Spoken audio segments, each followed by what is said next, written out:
It is a Victory Monday on 580 Sports Talk, and for the sixth time in 6 years with Patrick Mahomes as their starting quarterback, the Kansas City Chiefs are AFC Championship game bound, and for the third time in the last 4 years, they have knocked off the Buffalo Bills in the postseason. We're breaking it all down today here on 580 Sports Talk. I'm Brendan Dworzinski. That's Dan Lucero. That is Spencer Dupuis. Here with you for the next 4 hours with tons of Kansas City Chiefs to get to.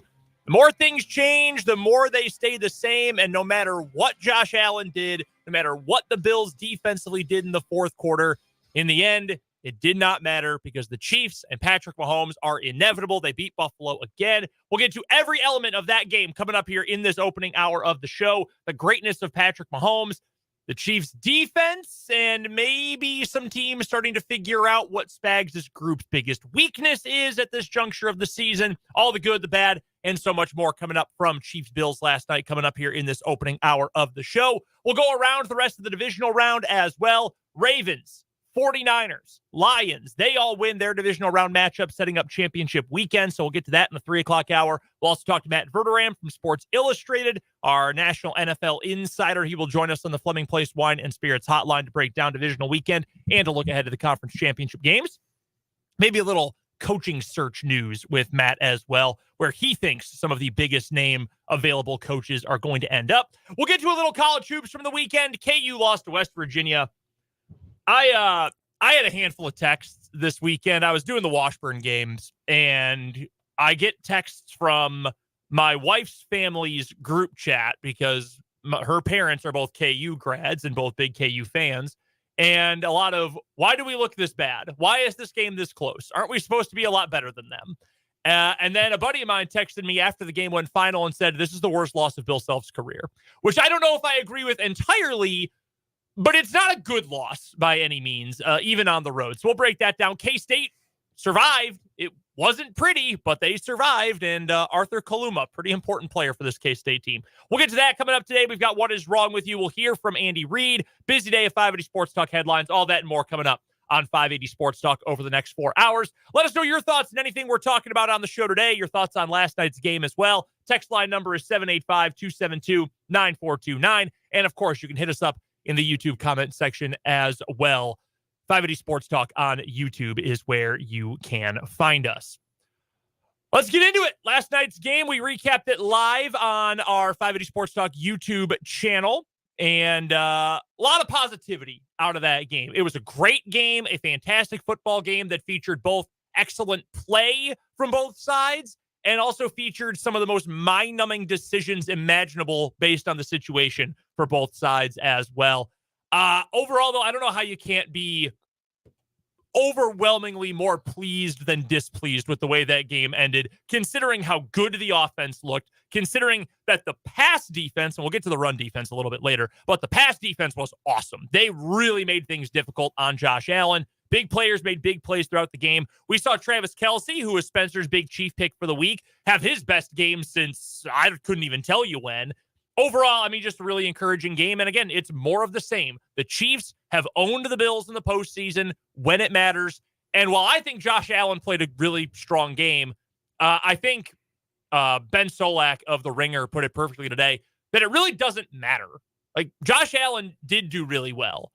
A couple of times his teammates let him down. Stephon Diggs having a ball go right through his hands. Grant Sherfield not being able to haul in a ball down the field. Those didn't help. But as well as Allen played, it didn't matter because number 15 is inevitable. This Chiefs team is inevitable. And I was extremely impressed by the offense, all things considered. I thought it was their best game of the season. I really did. You look at 47 offensive plays. They gained 21 first downs. The Bills only got the Chiefs to third down 5 times. Crazy. And one of those third downs was the final kneel down that ended the game. So essentially it was 4 third downs over the course of the game. The Chiefs put together 8 explosive plays, 20-plus yard gains, which I believe was their most of the season. The downfield passing attack was there. The running game, both between the tackles and outside, was effective. They did whatever they wanted to do on offense, and they put up in scoring 27 points. I mean, how many times did the Chiefs top 27 in the regular season? I think just once, maybe twice. I can tell you I know for they sure. put up 31 on the Chargers. They put 27 on New England. 27 on Minnesota as well. 27 on Minnesota. But yeah, more than 27 points. They did that twice. They did that twice. They three times. Chargers, Raiders, and the Bears. First Raiders game. Yeah, week 3 against Chicago barely even counts. Yeah, they were barely an NFL team at that stage of the season. Nice pun. Oh yeah, thank you. Not intended, not intended, but I guess we'll take it. I thought they were terrific. Yep. I thought the whole operation was really smooth. I thought Mahomes was awesome. I thought Pacheco did what Pacheco does, and the truest sign to me that the Chiefs are playing at a different level offensively than they did for the majority of the season is that all the stuff we've been complaining about all year still happened. Were there penalties on Donovan Smith and Juwan Taylor? Yeah, they each had a penalty on the same play. That happened. That was very funny. On that goofy screen pass at the end of the first half. Like the maximum, like the minimal pain out of a penalty for either of those guys on that one play. So yeah, check that box. Drop pass, kill a drive. Justin Watson, check that box. Killer turnover, taking points off the board. Mecole Hardman, check that box. And he's very lucky he didn't do it twice. But all these things that have cropped up for the Chiefs, all of these things that have been less than perfect about an offense that has operated about as close to perfection as any NFL offense we've ever seen over the last half decade plus, they were still there.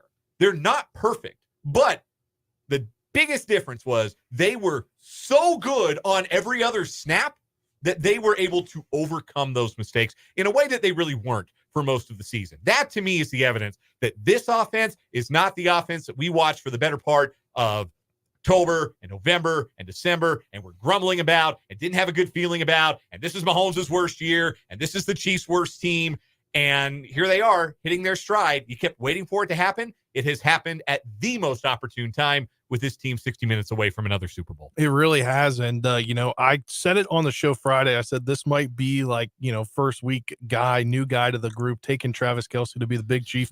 And I said 1, maybe 2 touchdowns. I think I should have bet that. I think I would have had a good weekend gambling if I would have done what I talked about all week when it comes to my picks for the divisional round altogether. And, I said it on the show Friday too. I said, I'll take Josh Allen for at least 1, maybe 2 rushing touchdowns. And what did he have? 2 rushing touchdowns, and then Travis Kelce 2 touchdowns. So I should have listened to myself and bet. I think I would would have been a little richer this Monday, but did not do that. But I think when you look at the Chiefs, they finally come together and they're putting out a good offensive unit, a good defensive unit that settled into the game. And then minus, Mecole Hardman, who at this point should be cut, I think, after I said last week, give him another chance. He should be. You win some, you lose some. Yeah, but I think we're finally seeing the Chiefs offense that we know from the past. And now the naysayers about Kelce having Taylor Swift at a game can go bye-bye. They need to calm down. Yeah. They're being too loud. We had gone so long without these. We had gone so long. It had just become so normal. I'm sitting in Jake's old seat. And That's I feel true. like by osmosis, I've sort of. But Kelce was terrific. Pacheco was great. Rashee Rice didn't have as big an impact as he did in the first round game. But again, it's that triangle. It's those guys being the big 3 in the Chiefs offense, and they were the most productive parts of the offense. And then all you need is the supporting cast not to screw things up. Then all you need is maybe 1 or 2 plays from MVS, somebody else. And last night it was MVS. Paul in the YouTube comments says, big shout out to whoever was wearing his jersey last night because he was awesome. That guy was awesome. He had a good game. I am not going to change any of my opinions about him, but he had a good game. Hey, 2 big catches, 2 deep shots, those plays that, like, if we've been saying it all year, if he can't catch those, if he can't complete those plays, what the hell is he on the team for? What the hell is he in the NFL for? No, that's true. And he did. He did his job. 100% true. Came up big in a game the Chiefs absolutely had to win. So the offense clicking at optimal, I think, performance right now. This is the best we've seen the Chiefs offense at the best possible time to be at its best. And here's one of the ways that I would sort of judge from a hypothetical standpoint how well this Chiefs offense has played. End of the game. Bills march it all the way down the field. Whether they had, and we'll get to this, whether they had gotten a first down and then a touchdown, or they had gotten that field goal, there would have been at least a little bit of time left for the Chiefs. Maybe not much. It might have only been 30 seconds to a minute, maybe even less. They would have had at least a couple of snaps in all likelihood to try and go down the field and score either a tying field goal, go score a touchdown, whatever. Even if the Bills had scored, however they scored, do you believe the Chiefs would have scored on the next drive? Yes. Yeah, that's all you need to know.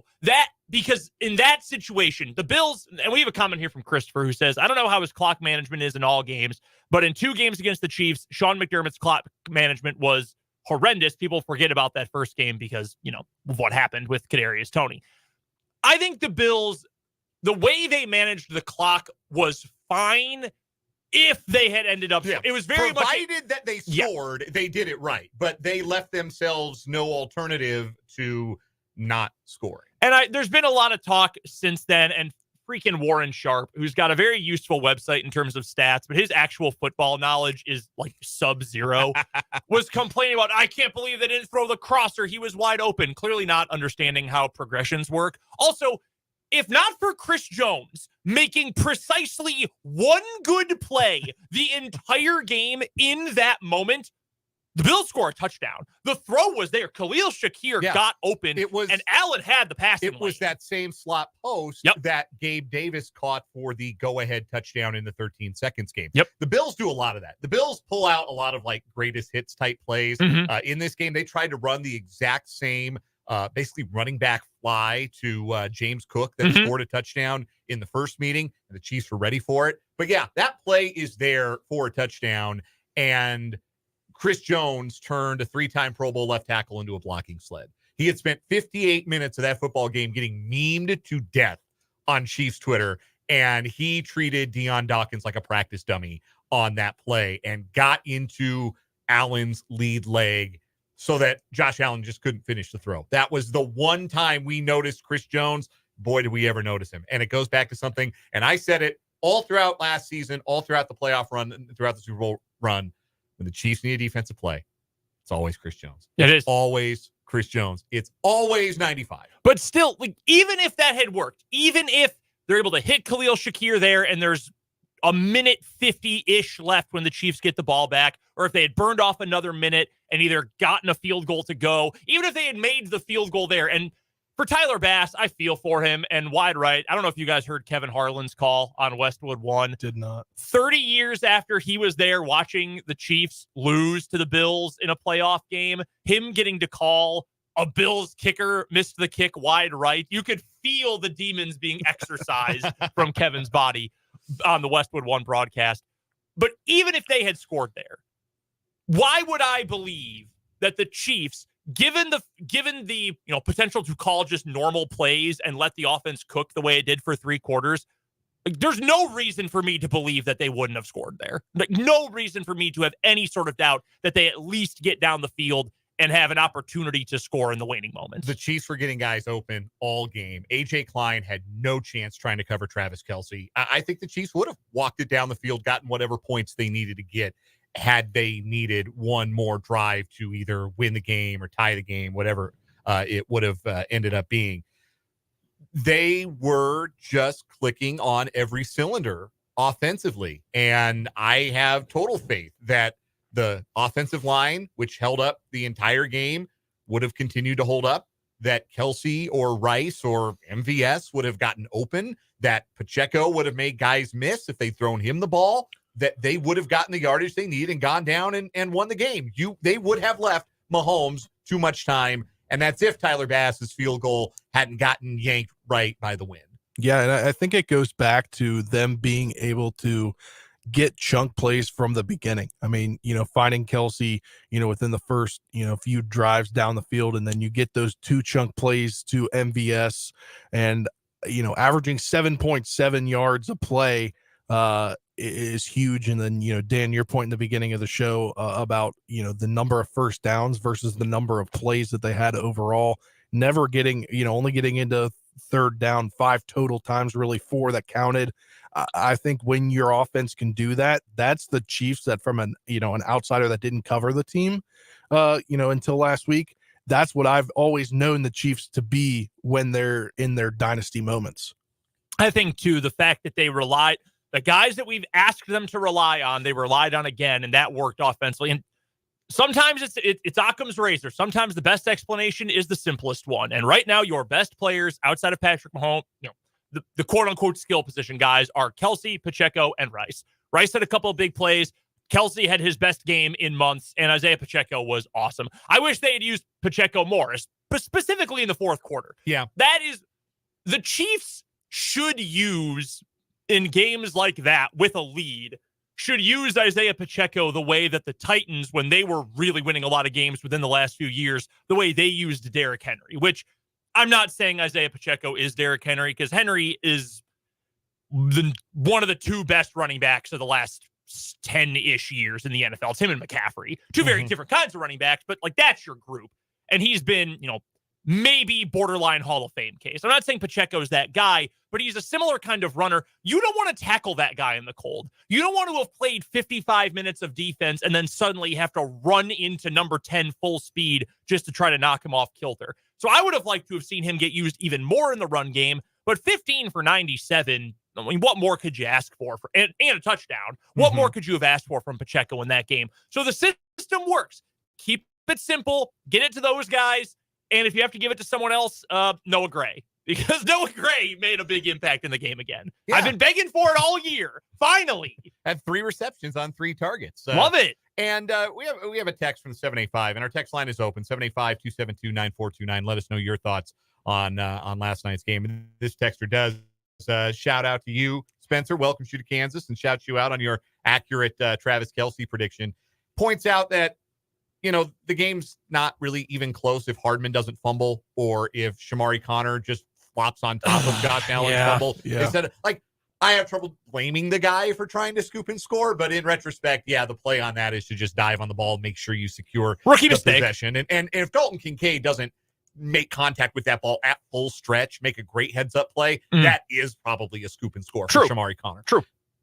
If either of those things happen, we're not talking about Tyler Bass, and we're not talking about heroics, and we're not talking about a 3-point game. In all likelihood, we're talking about a game that would have been as one-sided on the scoreboard, probably a 2-score victory, as the stats, the difference between Mahomes and Allen, the difference between the efficiency of the Chiefs offense and the efficiency of the Bills offense, especially in the second half, would have suggested that game was. That's one of those, that was a box score beatdown. Like, the Chiefs may have only won that game by 3 points. They were better than the Bills for 60 minutes. Those 2 plays are the reason that the stat line, the final score, doesn't necessarily reflect that. But that was an extremely impressive performance to go and do that on the road as an underdog. That team having had to listen ever since losing that Bills game to the idea that, man, it's not their year. Man, they don't have that feeling this year. And it's not their time. It's Buffalo's time. It's Josh Allen's time. They're going to be at home. They're going to have this advantage. They're going to have that Highmark Stadium rocking like an insane asylum. They had to listen to that for a whole week, and they went out there and they out-executed the Bills in every phase of the game. And they're deserving winners. And on to an AFC Championship game for the 6th consecutive season. Take a moment to realize how ridiculous that is, to go to 6 consecutive it's insane. AFC Championship games. In the entire history of the Kansas City Chiefs prior to the arrival of Patrick Mahomes, they had played for a conference championship or a league championship as the Chiefs 3 times.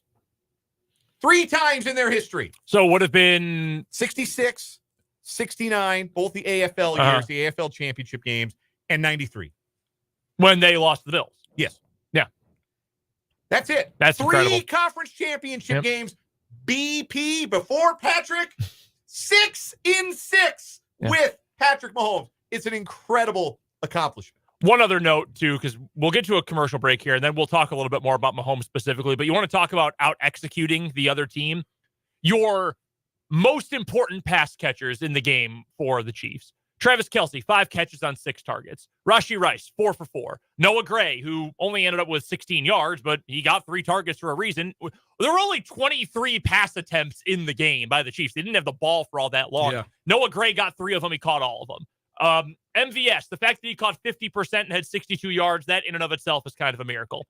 Over on the Bills side, Stephon Diggs, their best player, 8 targets, 3 catches. Kincaid had 5 for 5. He only had 45 yards, though. Diggs has not only been not very good for about half the season, he's been straight up bad for about 6 weeks at this point. But that's a big difference. Your other guy, outside of Mahomes, everyone's a role player to a degree, but everyone's got a role to fill, and you've got to have your secondary guys play up in games like this. Look at the Super Bowl last year as an example of that. MVS made plays. Sky Moore made a play in the Super Bowl last year. Kadarius Toney did. Those are the guys you need to step up. Here, it's all your receivers. They played good games. The Bills didn't, and that was a big difference. You want to talk about things that changed the game? What if Diggs catches that ball? How much does that change things? Maybe it doesn't. Chiefs get the ball back sooner. Who's to say?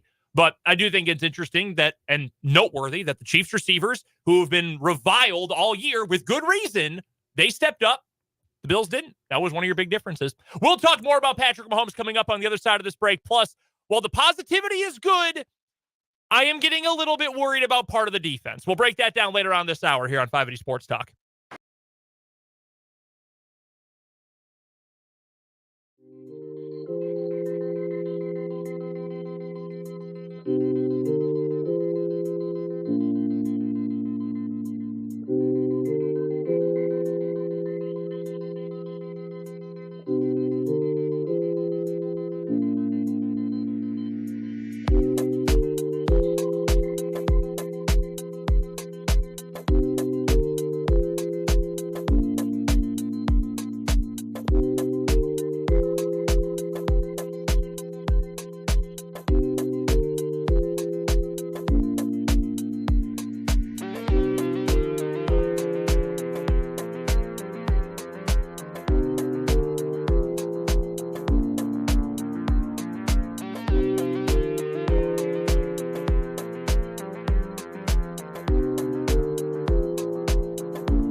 Just getting started on 580 Sports Talk on this Victory Monday. Brendan, Dan, and Spencer here with you today.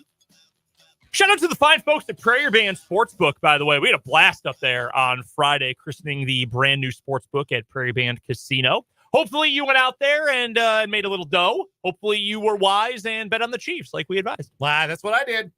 Before I had to leave, I walked up to the table. I said, Chiefs money line, please. So I got to head back. There you go. They owe me some money. Got to make the trip only 20 minutes north. Yeah, exactly. That's the nice thing about it. You shoot up there and go collect your dough. No, that was blast. The next one. That was a really fun time. Appreciate all the fine folks up at Prairie Band. If you didn't get to go check it out and come visit us on Friday, go swing on up there. The brand new sportsbook. Awesome place to go watch a game, hang out, get some drinks, hang out just yourself, your friends, whatever the group might be up at Prairie Band. Patrick Mahomes, betting on him normally a good idea, especially as an underdog, even on the road in the postseason. As it turns out, whether or not he plays at home, it doesn't really change the fact that he's just really freaking good. And we talked about this on the Instant Reaction show last night on YouTube, and we would love for you guys to go check that out. 580 Sports Talk on YouTube. Subscribe. Check out last night's reaction. Dan did a reaction from the K-State game this weekend, too. Obviously, watch the live stream today of the show. But you compared him to Tiger Woods, and that there were all sorts of guys. There was Phil, and there was VJ, and there were all these other guys. And David Duval. No one was ever Tiger Woods. No. It was always just Tiger. The best is still the best. And I said, to me, it was when Mookie Betts and Christian Yelich had MVP seasons and were getting compared to Mike Trout at the peak of his powers. And those guys had great years. But the guy who had the most prolonged greatness, who was still untouchable that whole time for the better part of a half decade, was Mike Trout. And that guy in the NFL is Patrick Mahomes, because Allen has been really good and Burrow has been really good. And Lamar's been an MVP. And he's going to be another again. Yeah, He's going to match Mahomes with 2 MVPs. And he has been awesome. And you want to talk about prolonged success? Lamar has been better than both of them, frankly. He just hasn't had the team success as of yet. You've got young guys now who have looked really good. Love had a great year. Stroud was incredible this year. Herbert has numbers. Like, you've got all these guys. And a good arm and a nice haircut. You put him with a good coach. What will happen? Who knows what will happen? None of those guys can touch what Patrick Mahomes has done. It's impossible. I mentioned the piece earlier today that Ben Solak wrote at The Ringer about Mahomes and how it really didn't matter how good Josh Allen was yesterday, because the other team had Patrick Mahomes, the Bills didn't, and that was the difference. Again. Yeah, I was watching SportsCenter with SVP last night, and he's now surpassed Ken Stabler for most consecutive playoff appearances with 6. The only guy above him is the GOAT with 8. And Tom Brady. That's incredible. This is the floor for Patrick Mahomes. This is the worst season, right? Yeah. This is what we have all agreed, what we agreed going into the postseason. This is the worst Chiefs team of the Mahomes era. It's the first season, too, not just the worst team overall offensively, but this is the first time that he has not been an MVP candidate. Like, Mahomes since the very beginning of the year has never really been in the discussion. It was, well, look at Tua's numbers. Then it was Lamar. Then Dak and Purdy. Well, now it's Lamar again. Like, was never even in the discussion. Right. This is the floor for Patrick Mahomes. This is the bad year for Patrick Mahomes. What does the bad year for Patrick Mahomes look like? You have to go on the road to play the AFC Championship game instead of getting to play it at home. That's the floor. That's what we're talking about here. This guy is on a different level. He does not have a rival. He does not have a peer. It is him and it is everybody else. He was off the charts good last night. 0.57 expected points added per play, which is absurd. Absurd. And he was doing that with average depth of target over 7.5 yards. And he's doing that throwing to guys outside of Rashee Rice and Travis Kelce, who have played this year like they are allergic to leather. And yet, this is what he put together on the road to go beat what was, in fairness, a red-hot team, a red-hot Bills team in a frothing Highmark Stadium. He just went out and did what he does. This is the floor now for performance for the Chiefs with Mahomes, is they go on the road to play this game instead of playing it at home, which they've done every other year. But I want to go back and ask you this, because this is something you talked about. No matter how well Josh Allen plays, he doesn't measure up to Patrick Mahomes. Did Josh Allen play well yesterday? Because I think we saw some spectacular things from Allen. The touchdown pass to Shakir, like, there aren't more than 3 other guys in the league that can make that throw on the move, pressure bearing down, put it in the only spot where your receiver can make the catch and get the knee down. That phenomenal individual play. Obviously ran the ball very effectively early in the game. Had the highlight of was it a forward pass? Was it a backward lateral early in the contest? The kind of improvisational stuff that not many other quarterbacks can do. Yes, Stephon Diggs probably should have caught that 64-yard bomb that he threw in the fourth quarter, though Justin Reed was at least close enough to make that a tough catch, to make Diggs have to elevate for it instead of just catching it over the shoulder. But Josh Allen averaged 4.8 yards per attempt in a playoff loss. And if that's true about any other quarterback, we don't walk away from that game talking about how well they played. If it was any other quarterback, we don't walk away from. Yeah, but, well, I agree, but that's part of being a great quarterback, right? Is you get the benefit of the doubt in those things. I suppose. But yeah, I mean, if Tua puts up a game like that, the whole thing with Tua Tagovailoa is like he puts up video game numbers because he's in a one-read offense with the fastest guys in the league. I would agree there for sure. But also, like, let's flip. The two of the 3 best throws that Allen made all day were dropped. Like, how much does that impact how we review the game, right? I see what your point is. I just think that you also have to include the fact the pass defense for the Chiefs, and again, we'll get to more defense here shortly, the pass defense was awesome. Like, they had guys locked up, covered all game long. And that was even with an adjustment they had to make at halftime to play more zone defense so that they could keep an eye on Josh Allen, because they lost their spy, Willie Gay, in the first half. Yeah. They lost their spy, and I don't think it's a coincidence that when Gay went out, the Bills had a lot of success running the quarterback. But in the second half, Spagnuolo had to adjust to that. We're going to talk a little bit more about the Chiefs' rush defense here in a bit. But even though the Chiefs had to go away from their preferred style of coverage, they still made plays against the pass and limited the deep balls, limited the shot plays that Buffalo is capable of hurting you with. And they turned Josh Allen into kind of a check down guy. Although, did they turn him into a check down guy? How much of a hand did his offensive coordinator have in turning him into a check down guy? Because he didn't put the ball in danger. We talked about, well, Josh Allen didn't turn it over. This first game in his career he's ever lost. Ever. Josh Allen had never lost a game where he didn't turn the ball over. He was 17-0.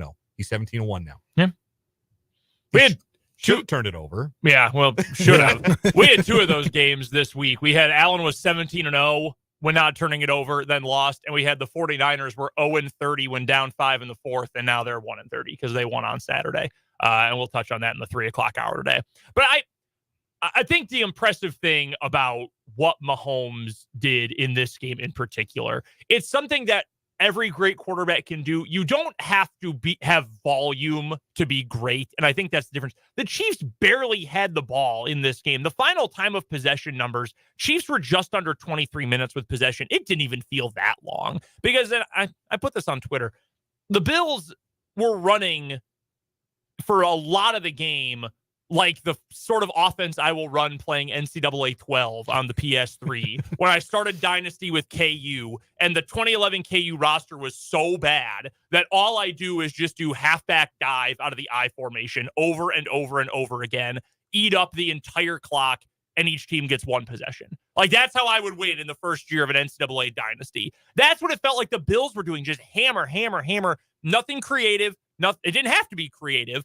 And then the Chiefs, in very little time, were still able to make it shake in a way that we have not seen really in a couple of years from this offense. Just, you knew if they got the ball, they were going to score. Yeah, I mean, it goes back to those chunk plays, the average per play that they had last night. And, going back and looking at the stats afterwards, I was like, it felt like they didn't have the ball that long, but still I was kind of shocked in the striking difference in the time of possession, because in the beginning of the game, it felt like Buffalo was just doing whatever they wanted to do on the ground, and then things changed. But I feel like you just looked up and there was 3 minutes left in the first quarter.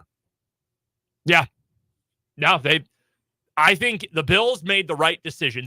They knew going into this, they've been burned by the Chiefs enough times, like the last time they played in the postseason, to know, do not give them any time. Well, do not allow them to have the ball more than we can possibly allow. And that's the mindset that Mahomes puts every other team in the NFL in. Even a team with a quarterback as gifted as Josh Allen. Like, you want to tell me Josh Allen's the second best quarterback in the NFL? I'll listen. I'll listen to that argument. I would too. I will listen to you make that argument.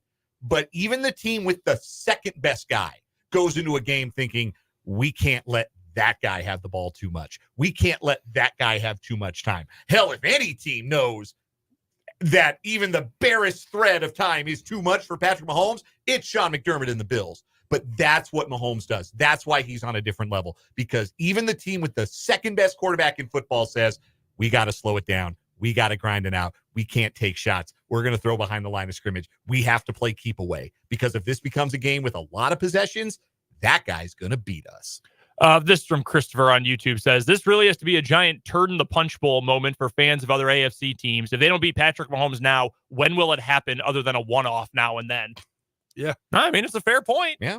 This good defense, but the weakest offense they've had in 6 years. It has to be devastating for Buffalo. And we'll have more time in the offseason to kind of look at what this means. But Miami and Buffalo had a lot poured into this season. This season, they had expended a lot of resources. This was the year, and they couldn't do it. The Bills even got him at home, and they couldn't do it. I mean, what do you do with Allen? Or not with Allen, but what do you do with this team? Like, is McDermott the guy? They were one penalty on Kadarius Toney away from probably firing Sean McDermott when this season was over. Yeah. That's how close you were. Does one playoff win and then another loss to a rival at home this time, does that save his job? Does that change anything about him? What do you do with the rest of this roster? Again, Stephon Diggs was downright bad for almost half the season and was awful in the game you lost in the playoffs, but you can't get rid of him because his contract is an albatross. What do you do? I would be more concerned if I'm Buffalo than if I'm Miami, because at least Miami, and I doubt as a franchise they do this, but from the outside looking in, you can say there's still probably enough questions about Tua. You could try to blow it up and go big for another quarterback and reset things. Like, Allen's your guy. You know Allen is your guy in Buffalo. You've built everything up else around him, whereas in Miami, it's more so Tua fits the scheme rather than we built the scheme to the quarterback. Like, what do you do? I think for Buffalo, it's going to be a tough offseason, and, Josh Allen might have to restructure his deal, because I was telling Dan earlier, I was watching ESPN, and the Bills have negative 50 million projected in cap space. So they're going to have to restructure a ton of deals. You know who has a $23 million cap hit next year? For Buffalo? Mm-hmm. Von Miller. Von Miller. There you go. You know how many sacks Von Miller had this season, counting the playoffs? As many as we did. He didn't get a single one? No, not a single one. And he's got a $23 million cap hit next year, a $32 million dead cap penalty if they release him. That was a good trade when they made it last year. I stand by that. I know the nerds didn't like it. I thought it was a good trade, but when you're already older and you tear an ACL, your chances of coming back anywhere close to the same player dwindled, but especially trying to come back as quickly as he did. Like, if he had not played until like last week, maybe he ends up being okay because he would be fresh. There was no way over the course of a full season he was going to be okay, though. No way. Yeah, they're in a bad spot. Coming up next, the Chiefs defense. The pass defense was awesome. But how worried should we be about that run defense heading into a game against Lamar Jackson and the Ravens? That's next on 580 Sports Talk. With so many apps out.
Brendan, Dan, and Spencer here with you on 580 Sports Talk on this Chiefs Victory Monday. The Bills ended up yesterday without crazy good numbers overall in terms of yards per play, yards per rush, things like that. And they've got a quarterback who is built like a yak. Like there's nobody built like him at quarterback in the NFL who can run the way he does. He really is one of one in that regard. So that makes things more difficult for your run defense. However, and this topic is going to make it even dumber that both teams got away from the run in the fourth quarter and made themselves so much more predictable. How worried are the two of you about this Chiefs run defense heading into the Baltimore game? And we'll talk about the Ravens in the next hour because they were the one team that decisively won this weekend. The Chiefs could have. We went over that. You laid out some of the specifics, Dan, why the Chiefs could have won by more. But on the final scoreboard, there is one team that whooped their opponents in the divisional round. That was Baltimore. So we'll touch on the Ravens specifically coming up later.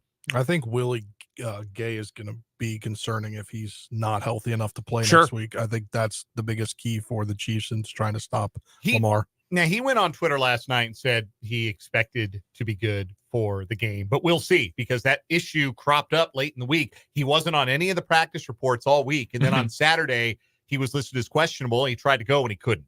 So that's a concern. That's a big concern. That's the biggest of any of the injury concerns. And I'm counting Joe Thuney, who's getting an MRI today, and never good when you're getting an MRI on a pectoral injury. Yeah. No, it's that doesn't bode well. Yeah. And I at this point would kind of be surprised if it's not significant for Thuney, which is terribly unfortunate because obviously he was first team All-Pro at left guard this year. But but defensively, the Willie Gay injury is the big one because he's the guy whose athleticism matches the other team's quarterback's athleticism best in a matchup like this.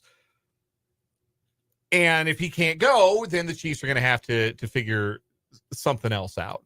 Albert Breer of Sports Illustrated wrote about what adjustments specifically the Chiefs made on defense from the first half to the second half. Mm-hmm. There were a lot of perimeter runs that were successful in the first half for the Bills. They got outside because there was no Willie Gay at linebacker, and they were able to have some success. Again, kind of a young Chiefs safety group with Mike Edwards going out in the second play of the game. So you've got Shamari Connor and Deion Bush trying to tackle on the perimeter instead of a veteran like Mike Edwards. Mm-hmm. I think that made a difference too.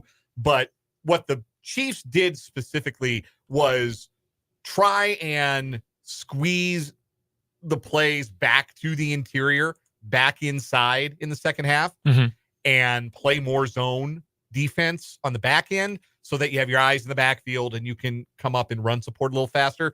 And Breer writes that the players didn't like that idea at halftime. And a lot of them wanted to stay in the man defense because that's kind of the Chiefs' identity on the back end this year.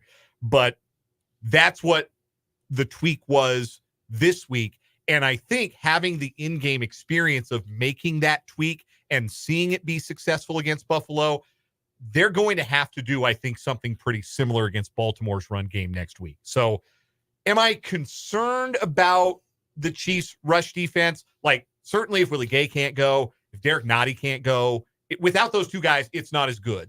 Bottom line, those are two really good players against the run. They help the Chiefs against the run. You're going to have to win with scheme. If you're missing those two guys, your scheme's going to have to be that much better. But I think they made the requisite adjustments in the second half to fill me with a little more confidence that they're not going to just be overmatched by Baltimore's ground attack. I think the Chiefs are, if there was any one defensive coordinator I would trust in the league to know what it is going to take to win this game and to have the Chiefs prepared for this game, it is Steve Spagnuolo. I am not worried about that. I do think that the underlying numbers, the advanced metrics, and if you want to say, Brendan, you're a doofus nerd, I'm going to shove you in a locker, this is man ball, the Chiefs will be fine, so be it. We talked about it on Friday, though. The Chiefs entering this weekend, including the playoffs, sixth worst rush efficiency defense in the NFL this season. The Bills, while again, their final box score numbers, yards per play, yards per rush, total number of plays versus total number of runs, things like that, they were not remarkable. It's not like they were running for 7 yards a pop or something. But if you want to look at success rate, and if you've never heard or dove into what that is, success rate is essentially on first down, you get 40% of the yards you need. Second down, you get at least 60% of the yards you need, and then you convert on third or fourth down. You get 100% of the yards remaining. That's how you determine success rate. The Bills' success rate numbers running the ball were really good. like 61% success rate on all rush plays. That's a really high number. The Chiefs, who ran the ball really well yesterday, I think we all agree, Chiefs run game was really good yesterday, 50%, which in and of itself is really good. Like, that's a good number to strive for, 50% success rate. The Bills were at 61. On early downs, 61%. Third and fourth down, 60%. They were moving the ball really effectively. Maybe not in huge chunks for a lot of the game, but in terms of what they needed to gain on a down-to-down basis, really successful. Now you go into a matchup with Baltimore, who has maybe the one better running quarterback than Josh Allen in the entire NFL in Lamar Jackson, who also can, now that they've expanded their pass game with Todd Monken, they've added pop passes to it. They're getting him on the move. You have to commit to stopping the run and the pass at the same time. Their offense is awesome. What Todd Monken has done with Baltimore is awesome to watch. But Justice Hill is playing probably the best football of his NFL career. Best he's been since he was at Oklahoma State. Gus Edwards is maybe the NFL's #1 touchdown vulture. Like, they just have so many different guys who make it shake in the run game that I'm worried that a team that is so susceptible to giving up consistency on the ground, going up against maybe the most consistent rushing attack in the NFL, at least this side of San Francisco, that matchup does worry me. Now, if the Chiefs can get ahead early in this game next Sunday and they're forcing Baltimore to go more one-dimensional, I like the Chiefs. Even with how cool Baltimore's offense is, how successful it is, if you are testing the Chiefs' pass defense, give me Kansas City, because the Chiefs' defense on the back end has been that good. The pass rush has been that good all year. But if you're saying Baltimore can even it out all game, that's where I would be more concerned. If we ended up in a game like this, so to speak, where it's just back and forth all game, I would lean a little bit more towards I would be more positive about Baltimore's offense versus the Chiefs' run defense then, if we ended up in a game like that. The other thing I think that Buffalo did well when they were moving the ball effectively is they did a good job isolating Nick Bolton in coverage and picking up some big plays with Nick Bolton was in coverage. Mm-hmm. And that's a matchup that, like, I like Nick Bolton as a player. Nick Bolton's a really polarizing player. I think a lot of people either really like him or they think he's a liability. I think there are things that he does do really well. I think there are some things that he struggles in. I think one of the biggest aspects of the game where he does struggle at times is in coverage. And with Baltimore's ability to throw to their running backs and with Baltimore's ability to throw to their tight ends, Isaiah Likely being a breakout star in this season and scoring a touchdown against Houston. And you could get Mark Andrews back. They could get Mark Andrews back for this game as well, so they can run some 2 tight end sets. That would be the matchup that I would try and avoid at all costs if I were the Chiefs, trying to keep Bolton out of one-on-one single coverage scenarios in this upcoming game. That would be a concern for me. If I had to rate the concerns going into Sunday, it would be Bolton in coverage is up there, Gay's health, Noddy's health, Edwards' health is a big one too. Yeah, they lose him.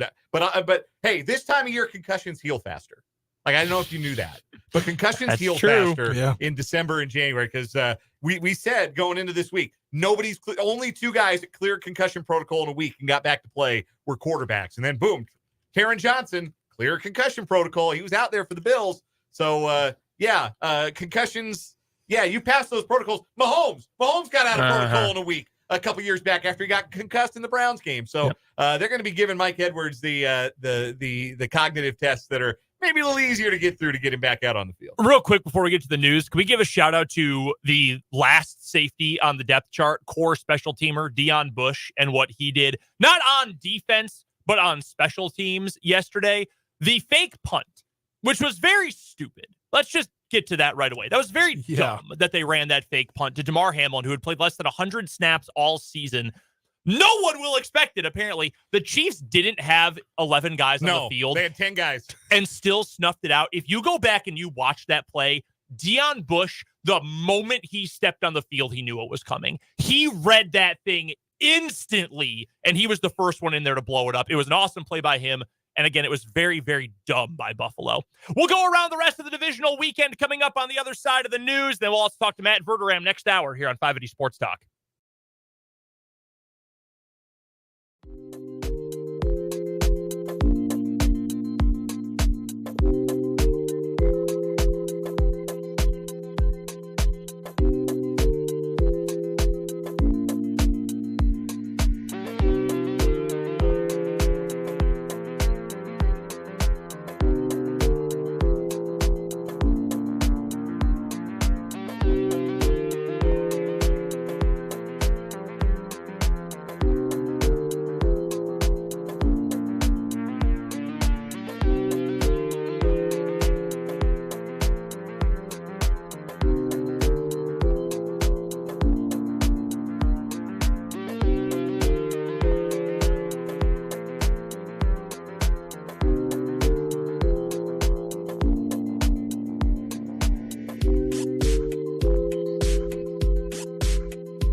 o'clock hour of a Victory Monday edition of 580 Sports Talk coming your way. I'm Brendan Dworzinski. That's Dan Lucero. That is Spencer Dupuis. Here with you until 6 o'clock today. Thanks so much for hanging out with us.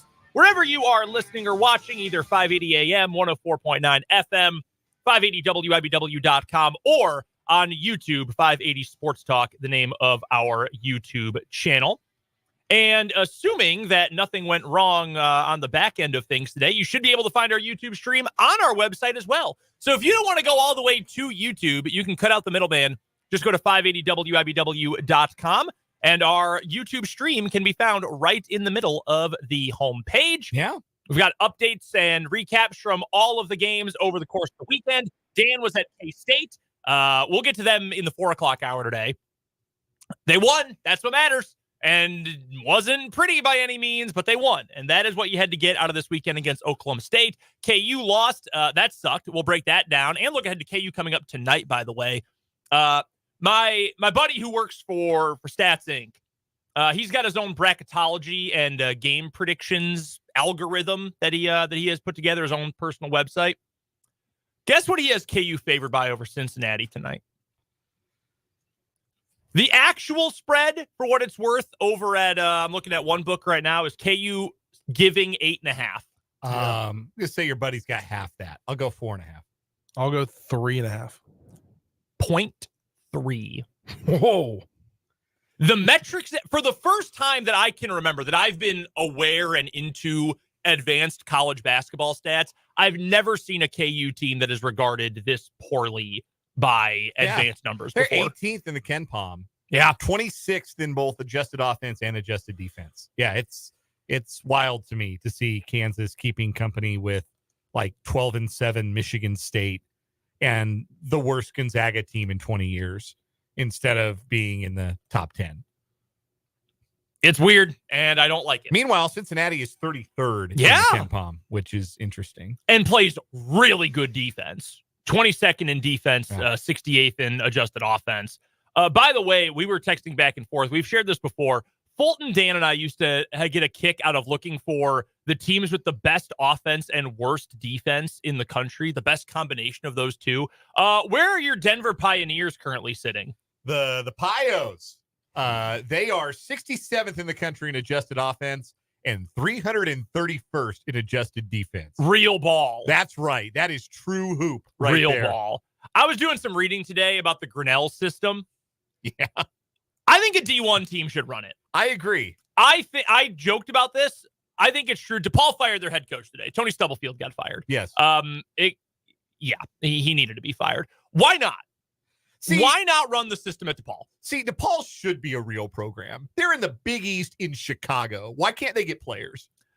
It's a great question. Matt Brown, friend of the program, he was tweeting about this day because he lives in Chicago.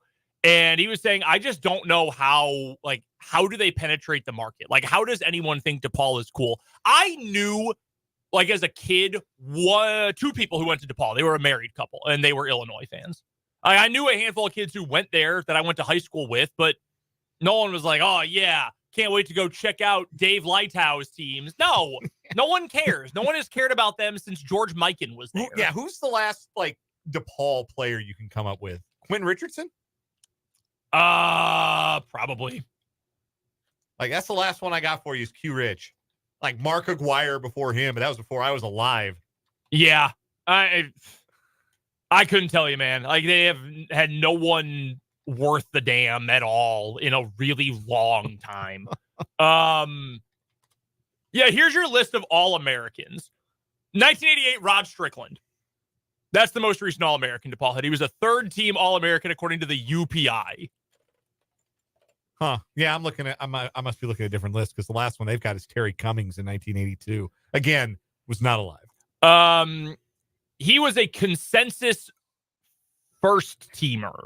Okay, that might just be. That's the last consensus All-American they had. Before that, yeah, we're talking about the Mikans. Mark Aguirre. They last went to the tournament 20 years ago. So why, seriously, why not? Why not say, you know what? We're going to take kids who are just going to chuck threes and crash the boards and not play defense.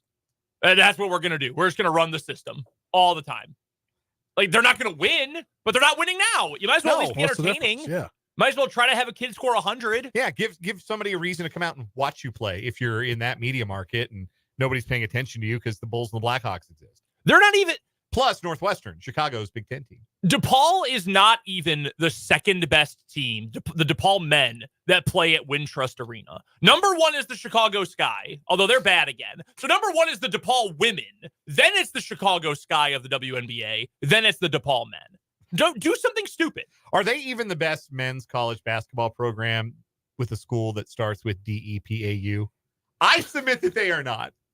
We need Bill Connolly, who does the SP Plus numbers for ESPN. He all year was posting all 734 NCAA football teams, regardless of level, and the NAIA schools, and where they would rank in SP Plus. We need that for college basketball. We need like 1,500 deep for Ken Palm. DePaul's only 11-7, but we have won 4 straight in the NCAC. So okay, getting hot.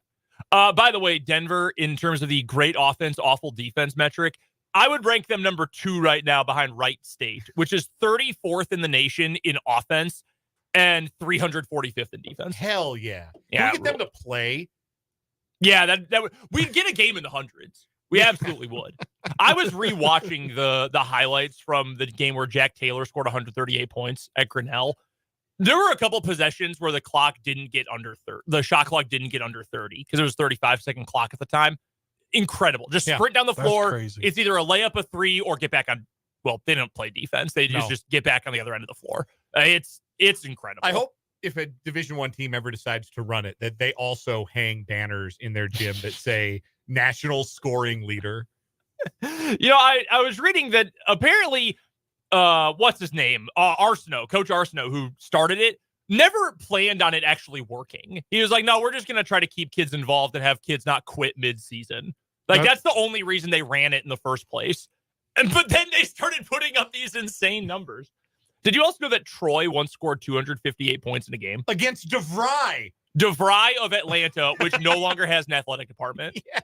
Yeah. There's a great, I'm sure you've seen it. It's John Boy's video, yeah. John Boy's secret base, like 30-minute documentary about the time Troy scored 258 points in a basketball game. So awesome. Why Marshall's John Elmore, one of the highest ranking 3-point scorers, I think, ever in D1 history. I mean, he's up there. I think he scored points, him and his dad, because his dad played at VMI, were like Steph and his dad. Like he got some record along with that. Dan D'Antoni called it hillbilly ball. Basically, you just chuck up threes and you hope it goes in. You don't go crash the board. You just kind of go back and play defense. That's awesome. Yeah, that's what he called it, hillbilly ball. We'll talk some more college hoops coming up in the 4 o'clock hour. And we would love to get your thoughts on anything we're getting to today. 785-272-9429 is the text line number. And, of course, 580 Sports Talk on YouTube as well. We'll hear from Matt Verderame coming up. We've also got the good, the bad, and the ugly from the weekend. But first, the divisional round action all around the NFL. Let's start with the team the Chiefs are going to play coming up on Sunday in the AFC Championship game. The Ravens were not good in the first half against the Texans. They looked like their offense was stuck in the mud. They didn't know, what levers to pull. Nothing was quite working. And then coming out of halftime, they looked like the greatest team of all time. I mean, they just tore up a Texans team that is always going to play a full 60 under DeMeco Ryans and with the guy they have at quarterback and with some of the pieces they've brought in. And I appreciate so much what they have become this year. Wow, the Ravens plastered them. And I still think the Ravens are the best team in the league. The Ravens are a 3.5-point favorite, which is maybe slightly richer than I thought going into a game against the Chiefs in the postseason. It's already moved half a point in their favor. It opened at 3. Yeah, it did. Yeah, I know at FanDuel it was 3.5. I haven't checked the other books. I know it was kind of all over the place. I'm fascinated by Chiefs-Ravens coming up next week, and I really do think the Ravens are the deserving favorites in this game because I think they're the best team in the league. And I don't know how you couldn't be impressed by what they did in the second half. Well, the NFL Houston. sure thinks so. Have you seen the conspiracy theory with the Super Bowl logo? Yes, I have. I was explaining this to my wife just yesterday. Have you seen this conspiracy theory? Yes, that they put the colors of the teams, the color of the Super Bowl logo, the gradient determines which teams are going to get in. Yeah. This year, the logo of the Super Bowl is purple and red. Your top seeds, your number ones are red 49ers, purple Ravens. Last year, it was red and green. Chiefs and Eagles. The year before, blue and orange. Bengals and Rams. The script was already written. Apparently so. I think they're the best team in the league, though. And I love watching them play offense. And quiet as it is, I mean, you can only be so quiet talking about something in the NFL. The Ravens' defense is kicking ass. I mean, it had tapered off a little bit for a few years where it was good, but it wasn't anything that really worried you. So, yeah, it's a unit. Yeah, the Wink Martindale defense, they love to blitz, but they would also be susceptible to giving up big plays on the back end if the blitzes didn't get home. Mm-hmm. Now, Mike McDonald's defenses, they like to blitz too, but they also don't give up the plays on the back end. They're just they're a lot tighter on the back end than they used to be. The Texans, they play 19 games this year. They failed to score a touchdown in 2 of those games. One of them was against the Ravens, and the other one was against the Ravens. Like, that's pretty incredible. Yeah, and I should say offensive touchdown because the Texans did get the punt return from Jayhawk great Steven Sims. That's right. Steven Sims. We were just talking about him last week. Steven Sims, my God. He has turned in a really nice NFL career. I'm very happy for Steven Sims. He played for some dog water teams in Lawrence. But yeah, they had CJ Stroud in the box. Even though they did not sack him, they were forcing the ball out, forcing him to make some bad reads and some throws that didn't have a chance of being completed. It was a really impressive all-around effort. Yeah, Baltimore started feeling like the best team in the league about 3 weeks left in the regular season, and I didn't see anything in that game that would change my mind. I absolutely think they should be a favorite. And frankly, I would be surprised if they didn't go into Sunday as maybe even a bigger favorite than they are right now. I think when you add, he didn't make a big, push into this game. He had 8 carries for 23 yards, but you add a guy like Dalvin Cook as your third back through the rest of the postseason, potentially, into the Super Bowl. That's they had 129 yards from the running backs and then another 100 from Lamar Jackson on the ground. When you can put 230 yards on the ground and 152 through the air, that's the Ravens recipe for success. I thought you were going to say they had 129 guys carry the ball this season because I would have believed that too. Yeah. Lamar, Gus Edwards, Keaton Mitchell, Justice Hill, Melvin Gordon, and now throw in the postseason Dalvin Cook. 6 different guys who are actual legit. Well, how legit Dalvin Cook is at this point in his career is maybe up in the air. But actual legitimate careers. Yes. Yeah. Like 6 real running backs or guys who look like they're going to be real like Keaton Mitchell. J.K. Dobbins even played 1 game. Yeah. He tore his Achilles. Yeah. I feel so bad for him. So bad. That's the better matchup, I think, of the 2 championship games, this Chiefs-Ravens. Easily. Yeah. I mean, look, all you need to know is this. It's Lamar and Patrick Mahomes, and the other game is Brock Purdy and Jared Goff. It says they touted it on the game, I'm pretty sure, as whoever made it against the 49ers yesterday, they were saying it's going to be first overall pick versus the last overall pick. That's true. That's funny. That's not, to me, that's not very, it's not 2 top quarterbacks in Lamar and Pat Mahomes. That is kind of funny, though. Yeah. Now, I had this take 2 years ago, and I was pretty wrong, as it turned out.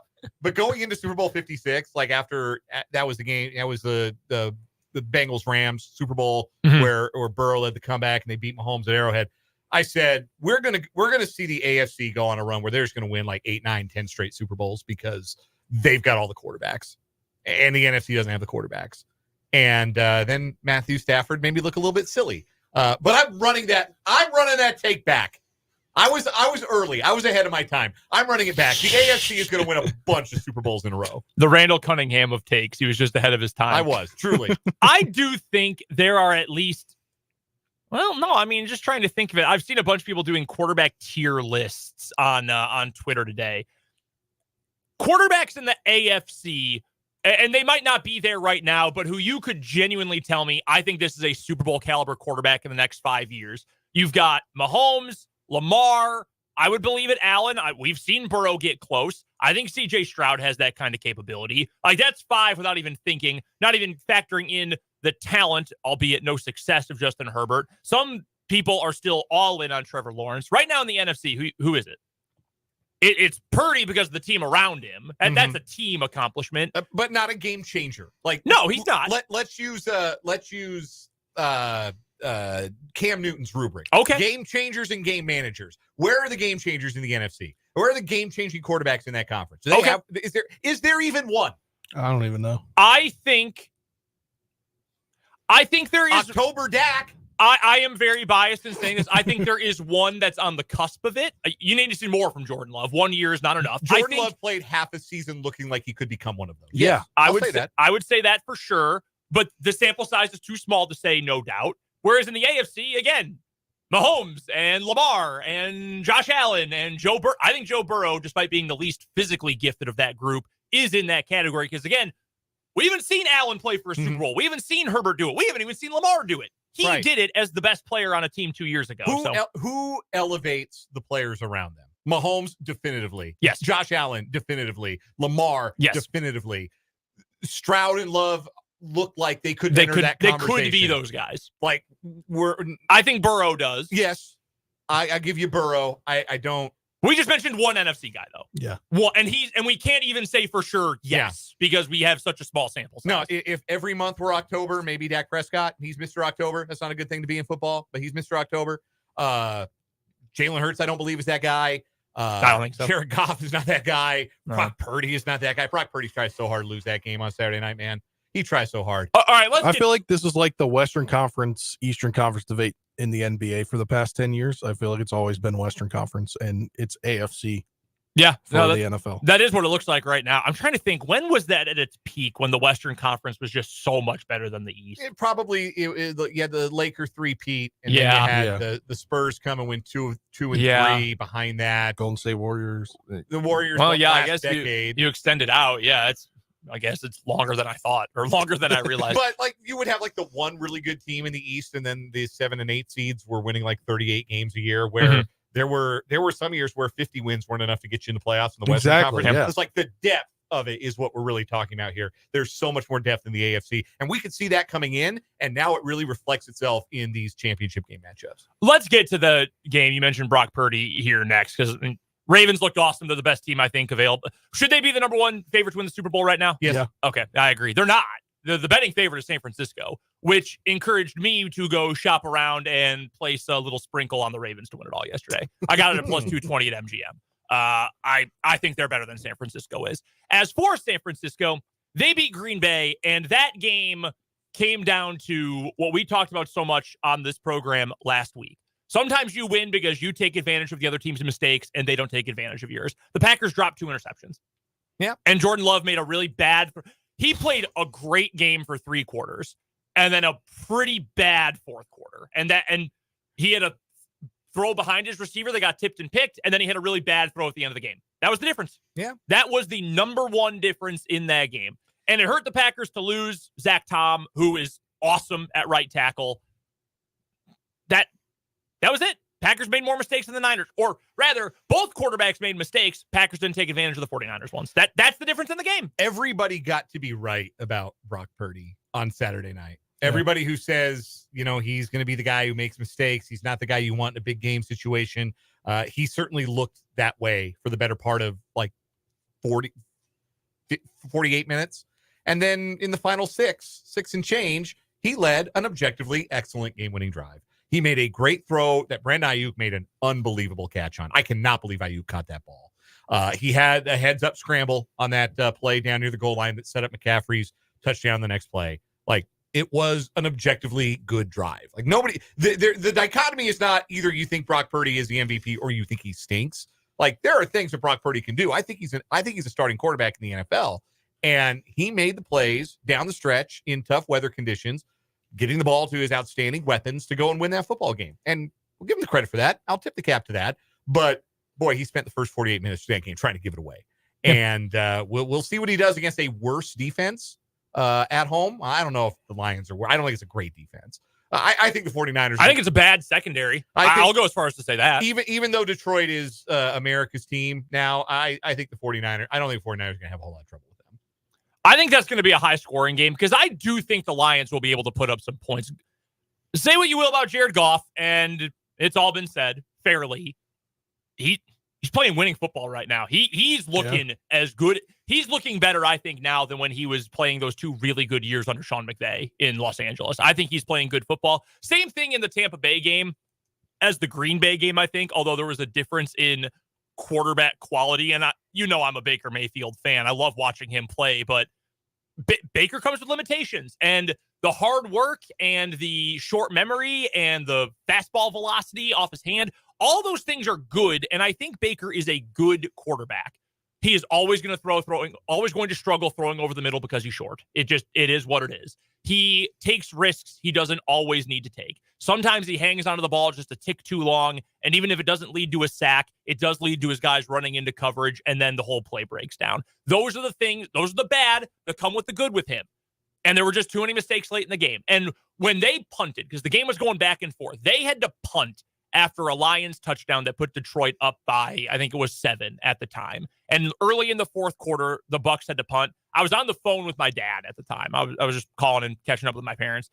And we were both watching the game, and I knew, oh, yeah, it's over. And we just said, yep, if the Bucs ain't scoring every drive, they have no chance to stop this Detroit offense. And that was the difference maker. And again, too many bad throws by Baker. Goff didn't make any, and that's the reason the Lions are advancing. And it's crazy that they were able to do it on the anniversary of Dan Campbell's biting kneecaps press conference. Yeah. I don't know. I may never have been wronger about anything than I was about Dan Campbell. I thought that hire had no chance. I was so unimpressed with that press conference. Like that whole kneecap biting thing, it did nothing for me. I'm like, here's another aggro meathead who's going to go into that locker room and say some weird stuff and do some really off-putting press conferences. I give it 3 years. Well, here in year 3, he's got the Lions somewhere they've only ever been one time in the Super Bowl era. So hand up. I was way wrong about Dan Campbell. He has hired good assistants, and he's got guys who play hard and believe in him. Yeah. Who has more career playoff wins? Jared Goff as a Lion or Dak Prescott? Jared Goff. It's a tie. It's 2-2. I believe you're correct. Yeah. So maybe next week. Yeah. If the Lions go to the Super Bowl, it's Jared Goff. The Lions could go to the Super Bowl. That makes me sick. I've seen so many Packer fans and Bears fans too, because I follow a bunch on Twitter and I know a bunch of them, obviously. You know what? I'm happy for the Lions. If it had to be someone who wasn't my team, no! I hope they get embarrassed. I hope they lose by 80 to San Francisco. People who root for divisional rivals are weird. I'm going to be complete. Like, if Dan all of a sudden was like, you know what? I really respect Kyle Shanahan. I hope he gets his ring. And get the hell out. No. I would never wouldn't say that. Never root for the Eagles, Cowboys, or Giants to win anything. Unless it means, like, if they beat another team, then we get into the playoffs. Sure. Or a better seed. But that's not altruistic because that helps yourself. Yeah. There's like, you know what? No, these scrappy Lions. No, absolutely not. I will never root for Detroit for any reason, just like I wouldn't Chicago or Minnesota. And I would hope that Lions fans would feel the same, that they would say, I will never root for the Packers. Good. That's how it should be. You should hate me. During football season, Detroit, you should hate me like I hate you. We will talk more about Divisional Weekend with Matt Verderame in just a little bit, but first we'll recap the weekend with the good, the bad, and the ugly. That's coming up next on 580 Sports Talk.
recap the weekend with the good, the bad, and the ugly. Before we get to Matt Verderame, Dan, you're up first. What's your good for the weekend? It's a perfect sports weekend in the Lucero household.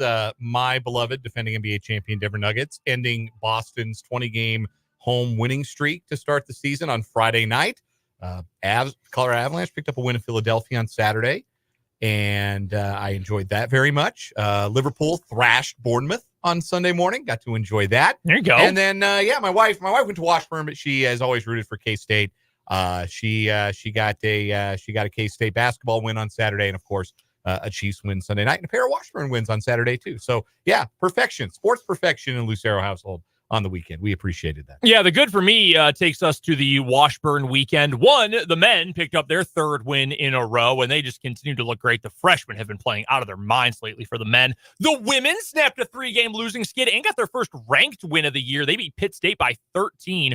Bari Widata was phenomenal. 15 points, 14 boards. That might have been her best game of the season. And also, in between games, our pal Jake LeBon got honored. Yeah, saw that. Got a plaque and got to have the whole family out, and got a standing O from the crowd at Lee Arena. So that was really cool for Jake after his long time as a player and broadcaster for Washburn Sports. So really fun weekend at Lee Arena. What was your good for the weekend, Spencer? My big chief worked out.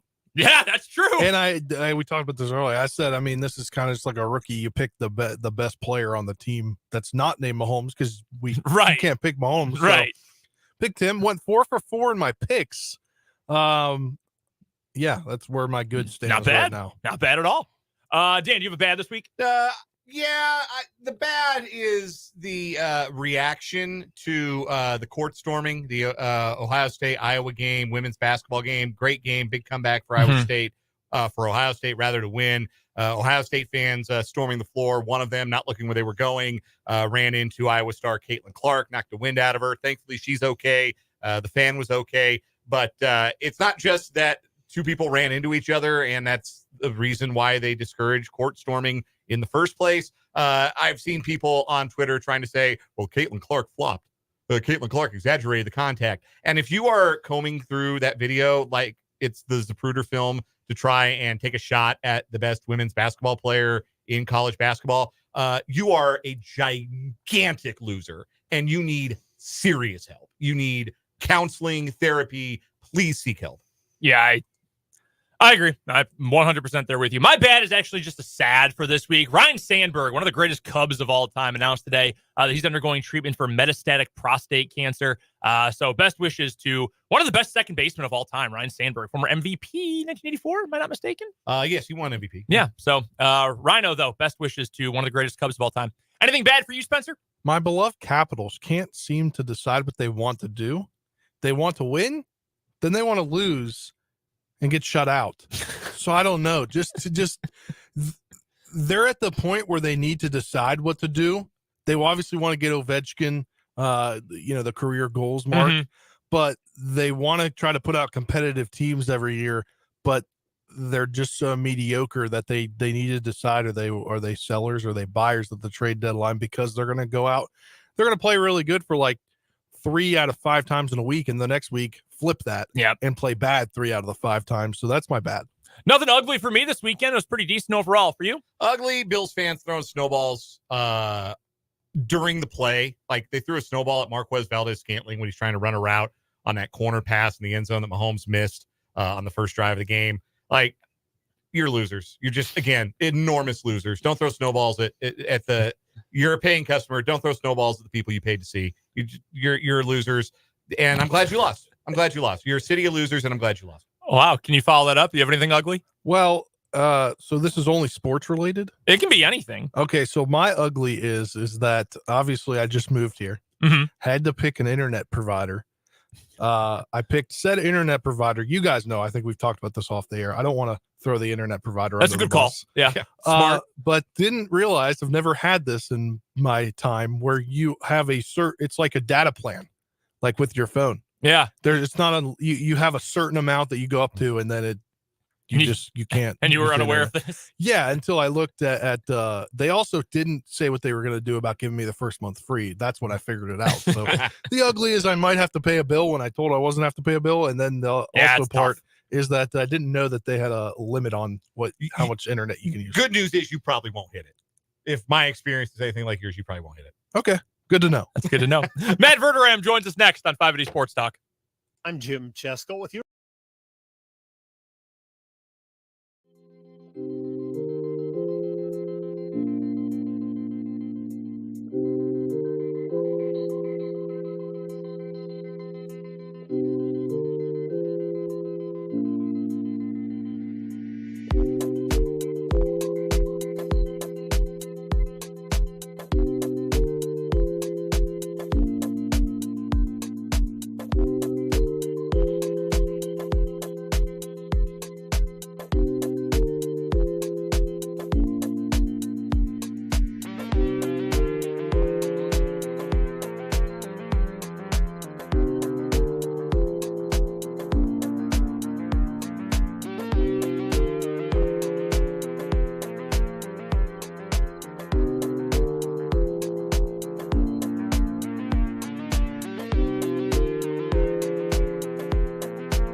Glory lasts forever. How could he not be romantic about football, man?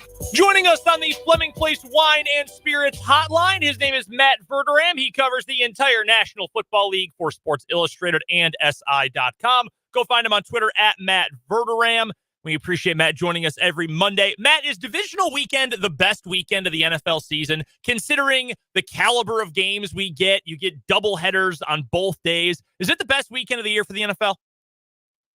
I think it is. I've always thought that was the best weekend on the league calendar. It's just so much fun, and a lot of years you get 8 really, really good teams. And I thought, going into this weekend, I actually wondered, are these games going to be good? Is it just going to be kind of the Buffalo Kansas City game? As it turned out, 3 of them were really good games. The only real blowout was the first one. Even that game was close midway into the third quarter. The Chiefs-Bills game, let's start right there, because while we got 3 really good games this weekend, and the Bills-Texans game was competitive, at least for a little bit, like you said, Bills-Chiefs was the pièce de résistance at the end of the weekend. We asked last week, was the Chiefs beating the Dolphins Kansas City's best performance of the year?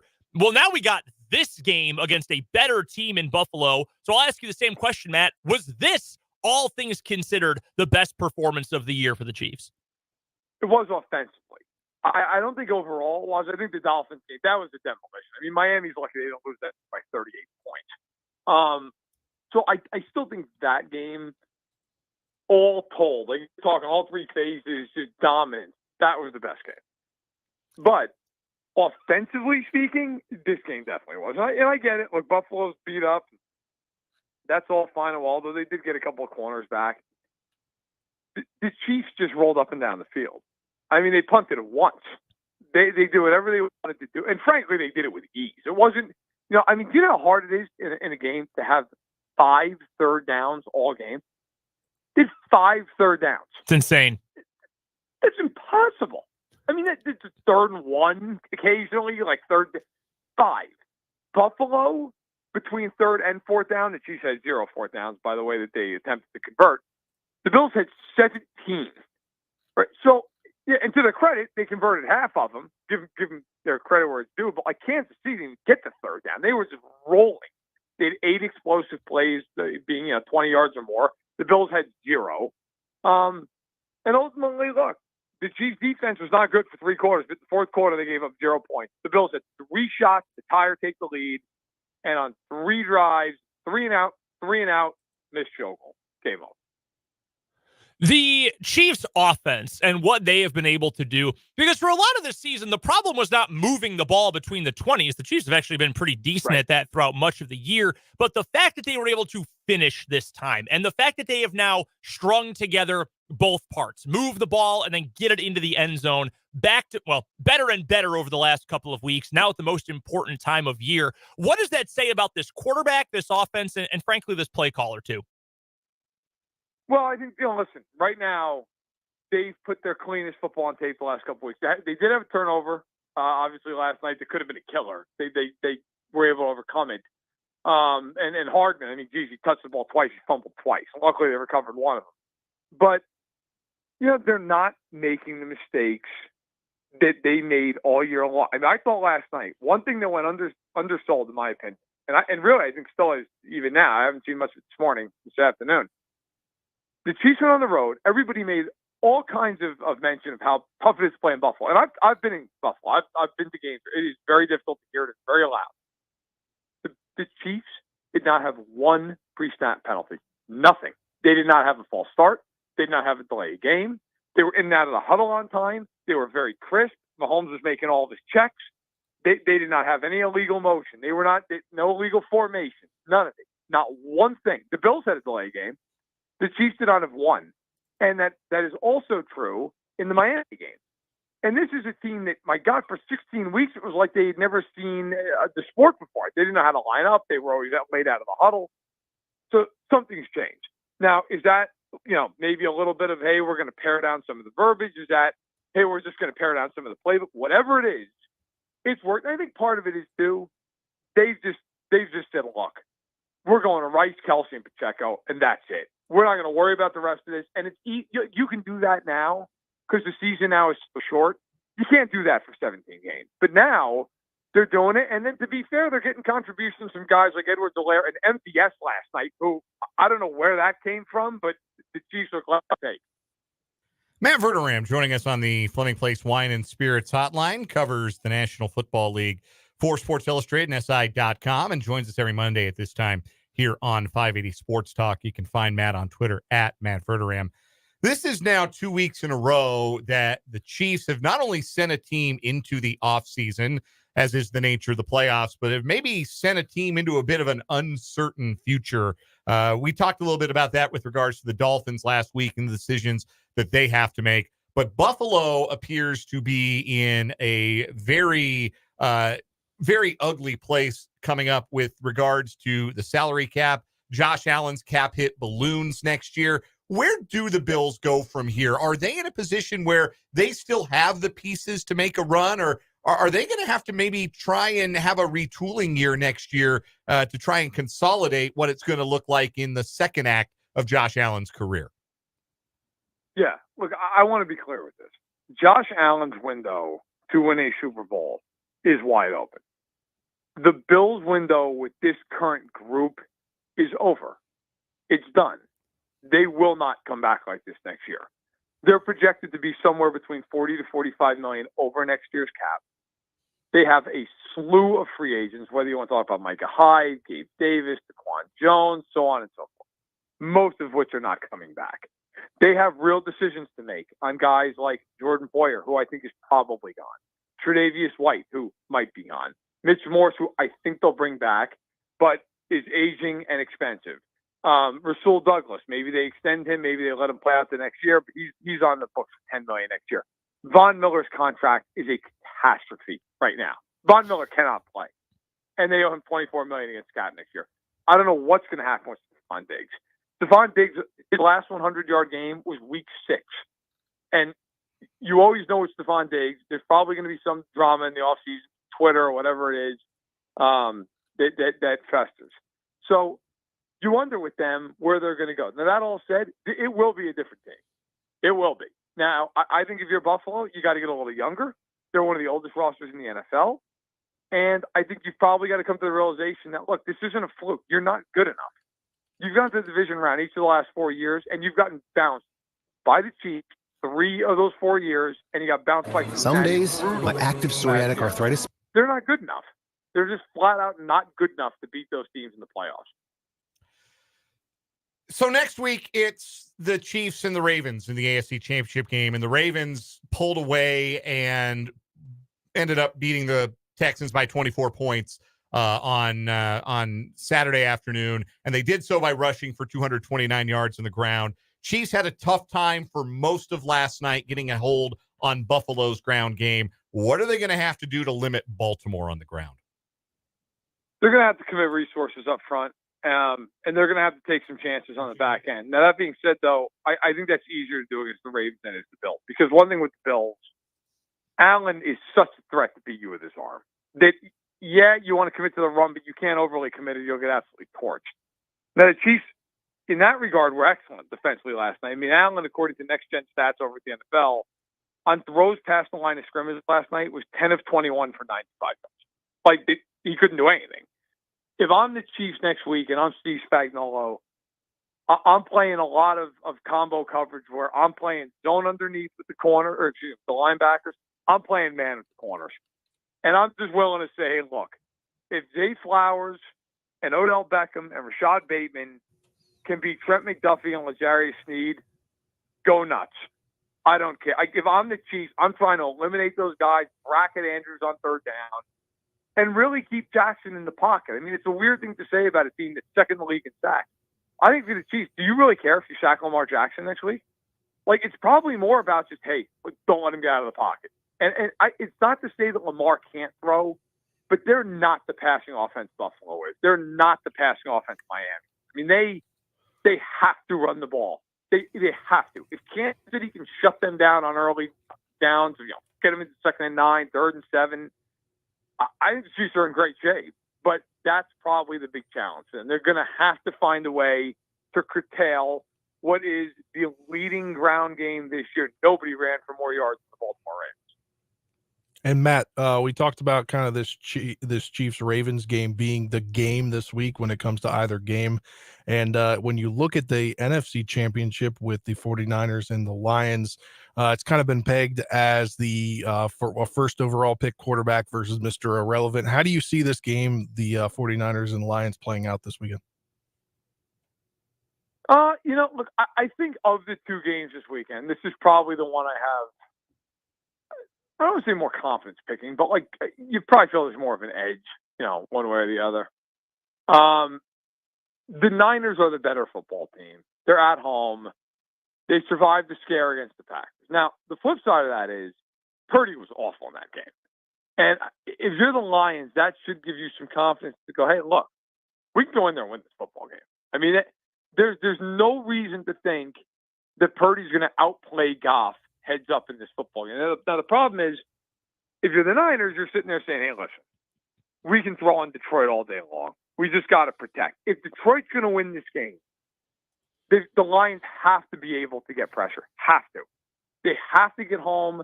They've got to get some negative plays. They've got to disrupt. And they can. That is the way the Lions win this game. They win the game on both sides of the ball in the trenches. They just absolutely bully San Francisco all over the field. That's how they can win. If this game becomes something where the Niners can get ahead and get out front, it becomes a very tough game for Detroit. If the Lions can get ahead and out front, the 49ers are weird in that regard. They are not built to come from behind. Now, look, they did come from behind against the Packers. They got a lot of help doing it. I mean, they really were bailed out quite a bit in that game. So I think the Niners are better. I think they'll find a way to win. I don't think it's inevitable. I think Detroit has a real shot to win that football game. Last couple of questions for Matt Verderame from Sports Illustrated and SI.com, joining us here on 580 Sports Talk to break down the entire NFL divisional playoff weekend. You can go find Matt on Twitter at Matt Verderame, and he joins us here on the Fleming Place Wine and Spirits hotline. One more quick self-serving question from that first NFC divisional game, Matt. The Packers played a really bad fourth quarter. Jordan Love, after being great for about 2 months, had a really bad fourth quarter. But overall, what did you think of the way that game was played by both sides, the impressive things from Green Bay and the things that stood out about the Niners as well? So I think the Packers should be thrilled. I get it. It's a tough way to lose. It's a tough way to end the season. Nobody thought the Packers were going to be knee-deep in the fourth quarter against San Francisco and fighting for a shot at the NFC title game. I mean, nobody thought that when Green Bay was sitting there at 3-6. Love has already shown to me more than enough. Like he's going to be one of the better quarterbacks in the NFL. Now, he's going to be top 3, top 5. I don't know, but he's very good. They got a lot of young weapons you really like. We already know LaFleur's an excellent coach. But if you're the Packers, you got a great future. You should be really excited about where that team's headed. I very much in the same way I think Houston should feel that way. Now, of course, Houston's coming from a darker place. It took so much longer, but the same type of thing. Yeah, Houston got blown out by Baltimore. So what? Nobody thought in a million years the Texans were going to be in the divisional round this year. And C.J. Stroud looks like he is going to be an all-pro level type quarterback. So, yeah, I think if you're the Packers, you feel great. And if you're the Niners, listen, the Niners, there's this weird thing that everybody seems to have about them. Like there's just some invincibility. I got to tell you the truth.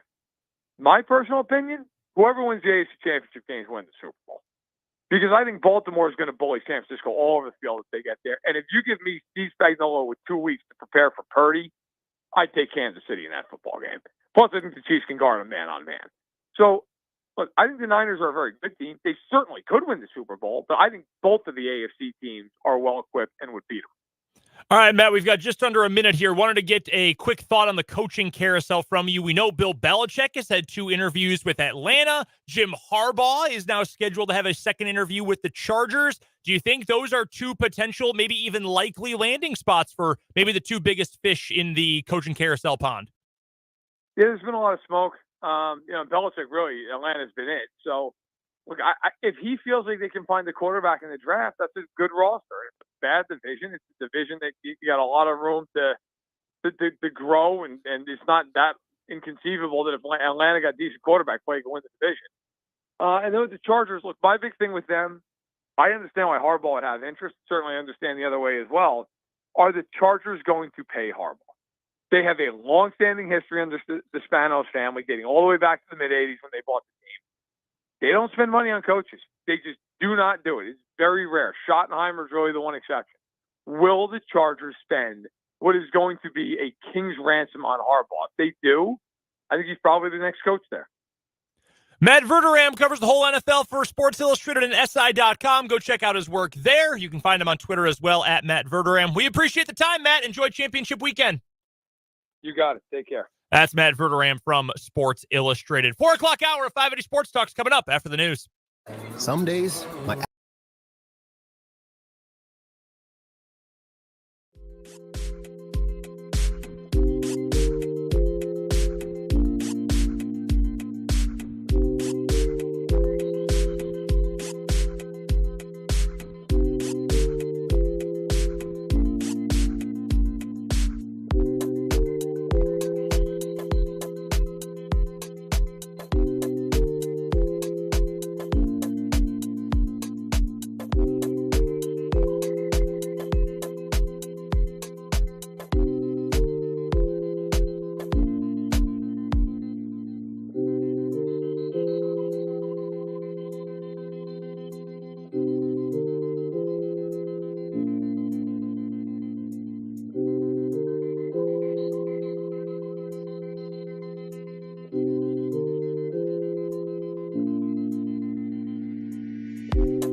580 Sports Talk coming your way, halfway home on a Victory Monday. Brendan Dworzinski, Dan Lucero, Spencer Dupuis, the crew here with you today up until 6 o'clock.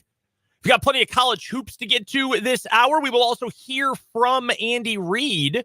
Big Red spoke a little bit earlier today, so we will hear from him as we get ready for the AFC Championship game. We've also got our first What Is Wrong With You of the week coming up in just a little bit. What won last week? Because we had short shows Thursday, Friday, and I wasn't here Wednesday. Yeah, it was our early week winner. Ended up winning the week. The Bobcat guy, the guy that took the front steer. skid steer. Yeah. I did come across that video. Mhm. Yeah.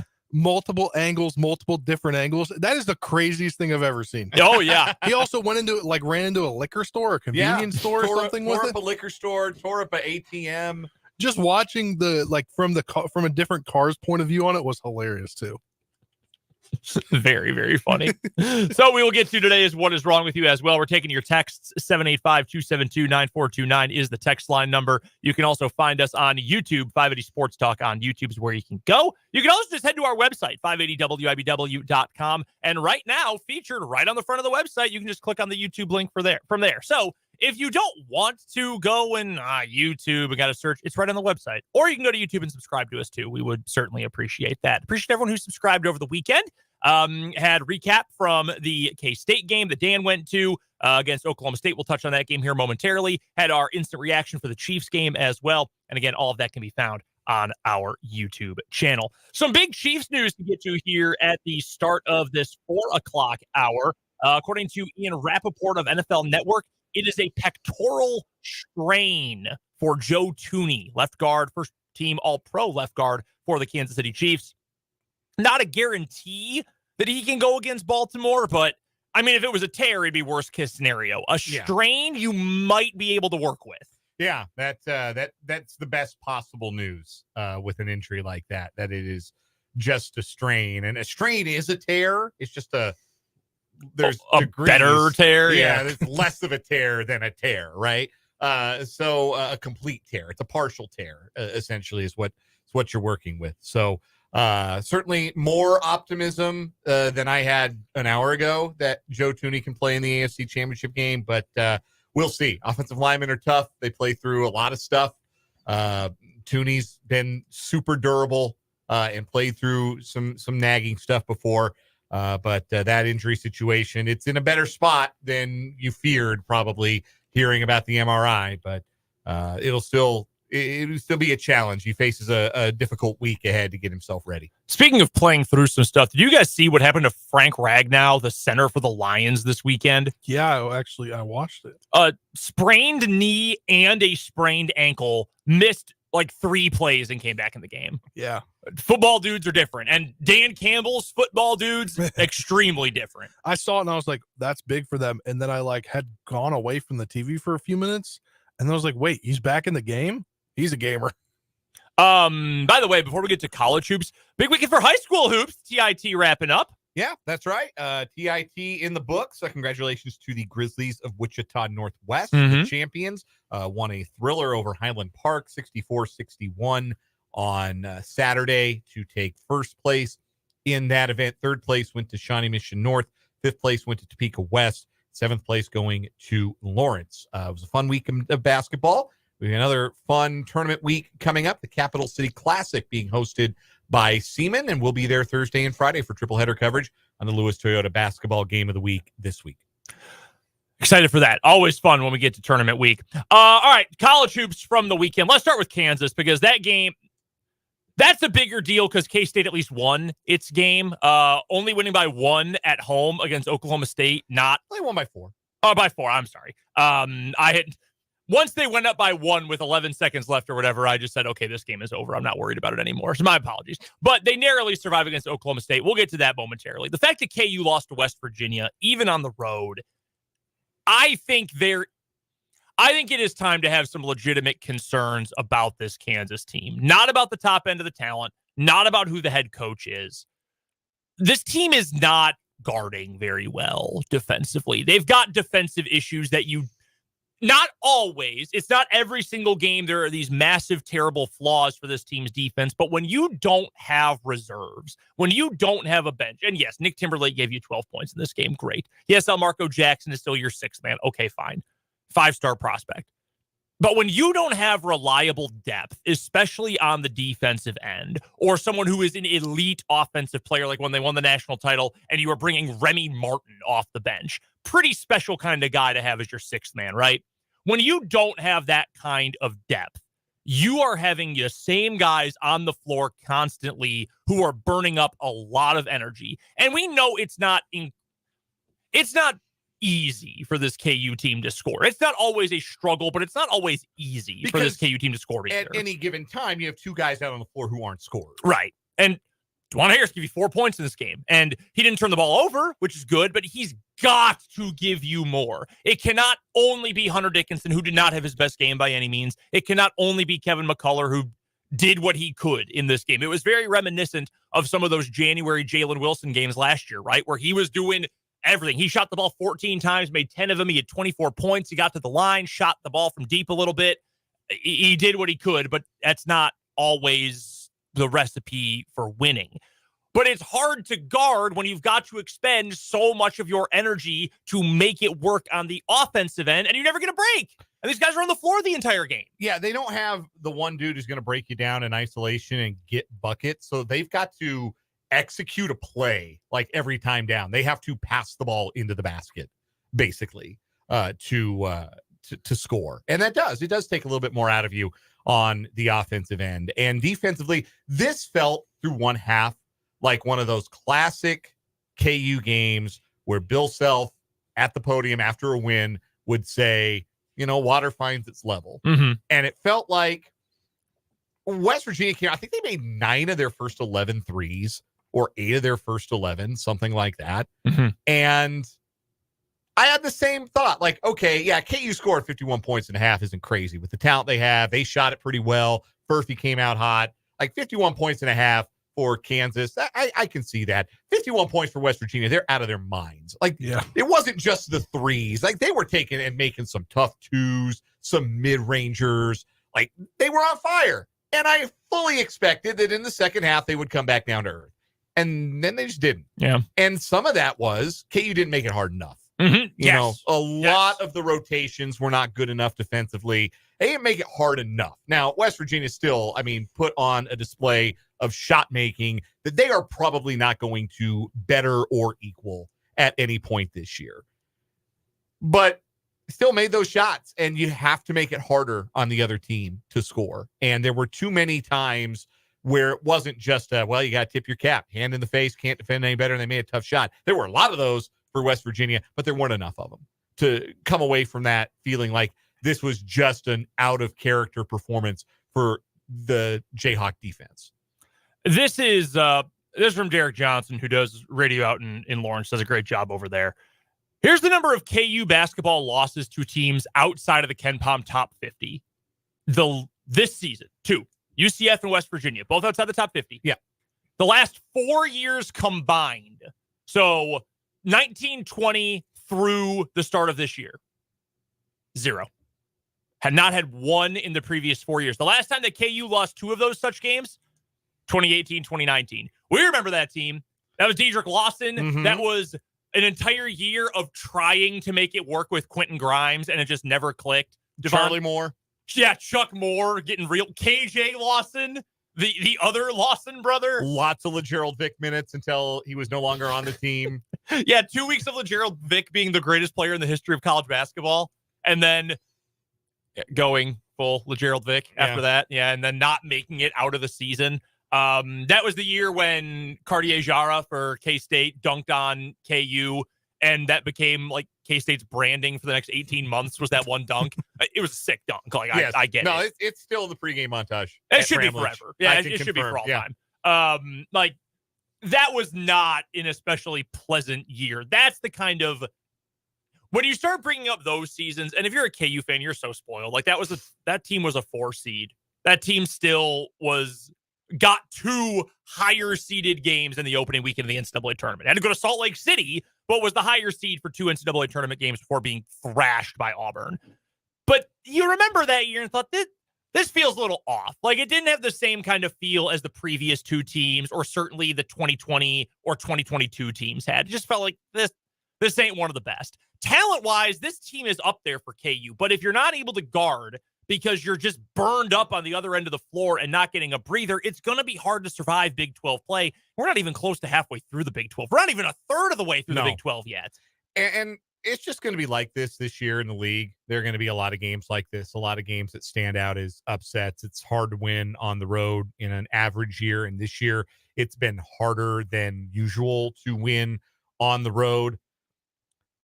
And we've been through this with KU. We've been through this in recent vintage with KU, with really good KU teams, accomplished KU teams, where they stumble early in the conference season. Or like last year, Juwan Harris wasn't very good in January. And he played much better basketball down the stretch and helped KU win the Big 12. But he wasn't very good this time of year last year. And he's not playing very well right now. He's not. I don't think he's giving KU on a consistent basis what they need from him for them to be the best version of themselves. So it is not out of character for KU to stumble and fall like this. We've seen it, but it's the caliber of competition. Like, these are supposed to be the layups. Yep. Like, if you can't get these road games, how are you going to go to Bramlage and win? How are you going to go to where else do they go on the road this year? They go to well, let me tell you. I'll pull up their schedule here. Like, how are you going to go to Hilton and win on Saturday? The USA? Yeah. How are you going to go to the USA, beat a top 25 Texas Tech team? How are you going to go on the road to Baylor and their new building? Baylor sells out one game a year. One game a year. Well, now they got the new building. Where it's only 7,500 tickets instead of the Farrell Center was like 10,000. So, it'll be easier to sell that out. How are you going to go to Houston the last Saturday of the season? How are you going to Houston win?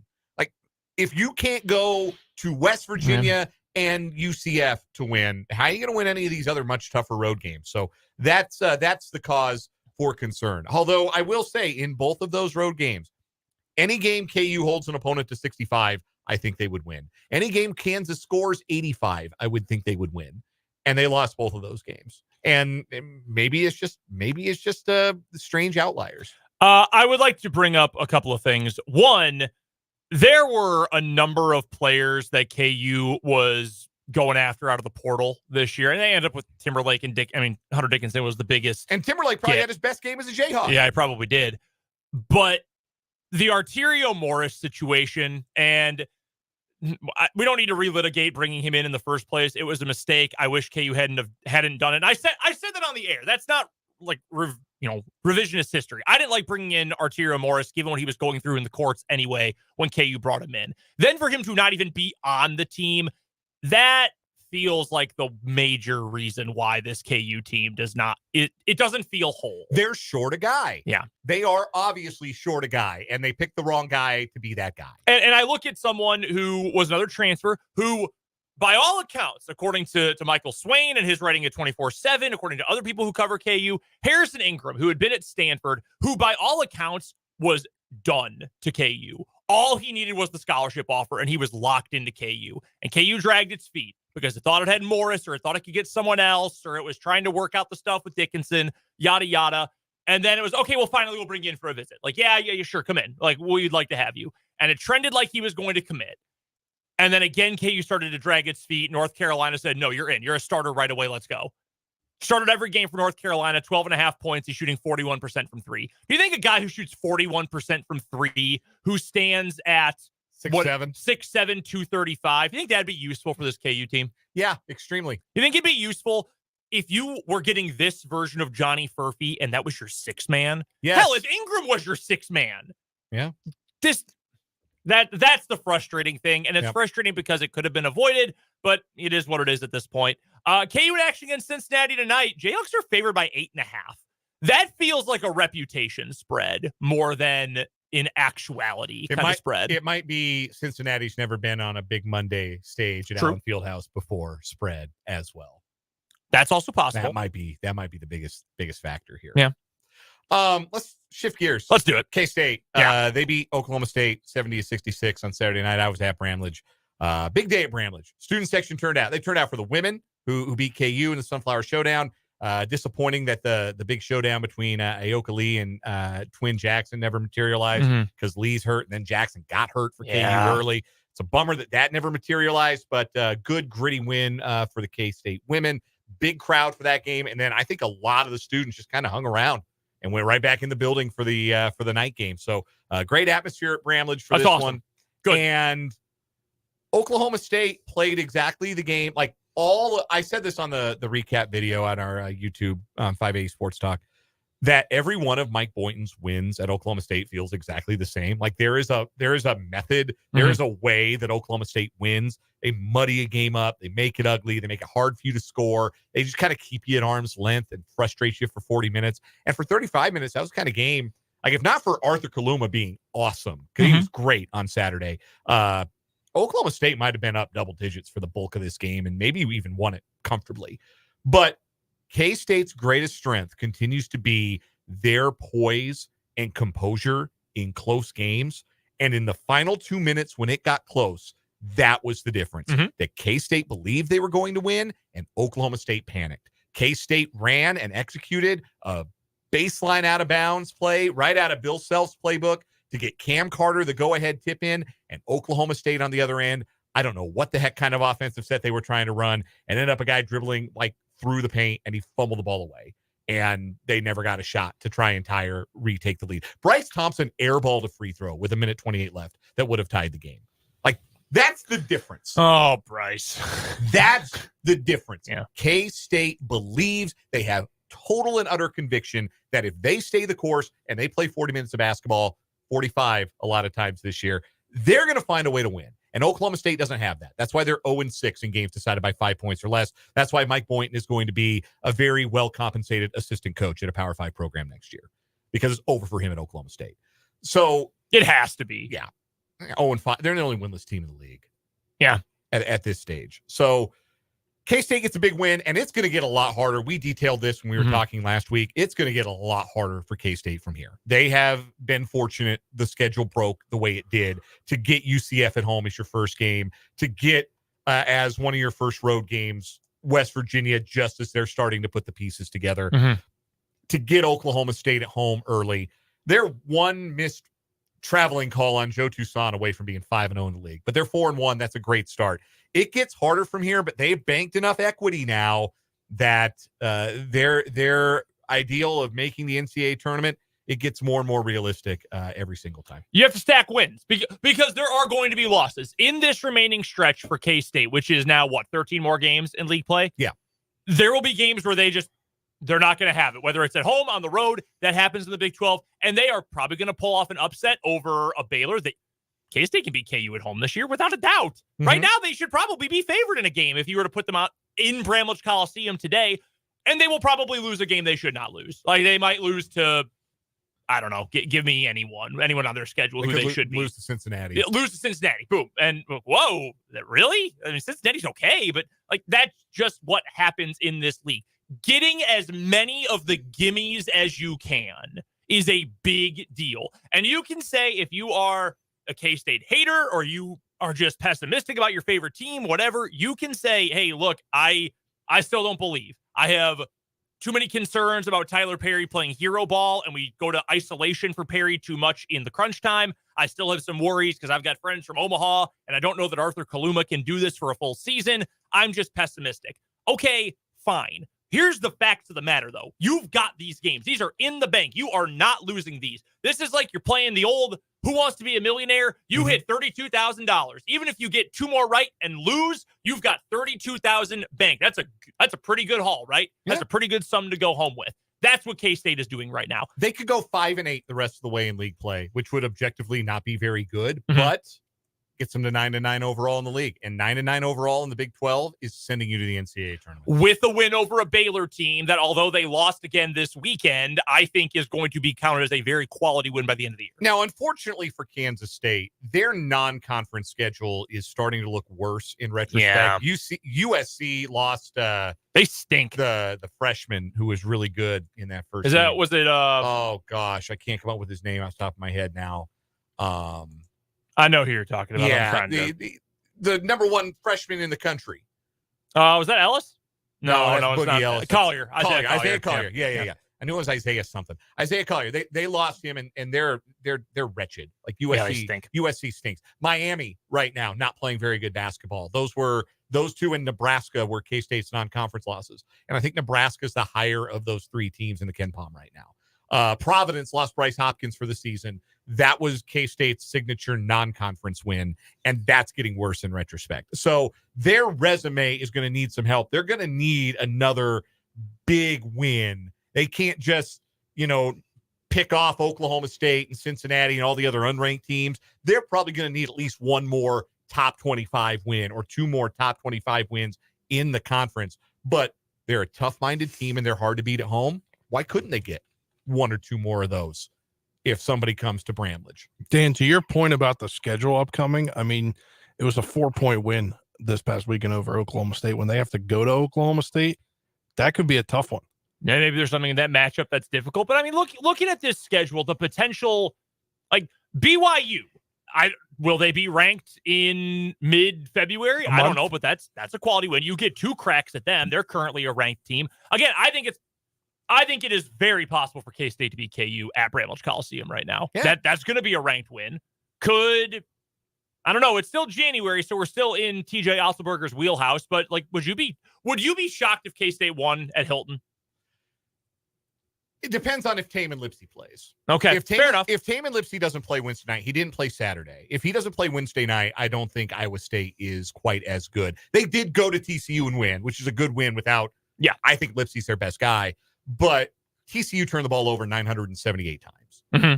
Like, it's also possible TCU might be ranked within the. I mean, they technically would come in at 30th this week if the poll extended out 5 more teams. They would have been 30th with their votes received. I think it's certainly possible by the time K-State plays them, they're a ranked team. Yeah.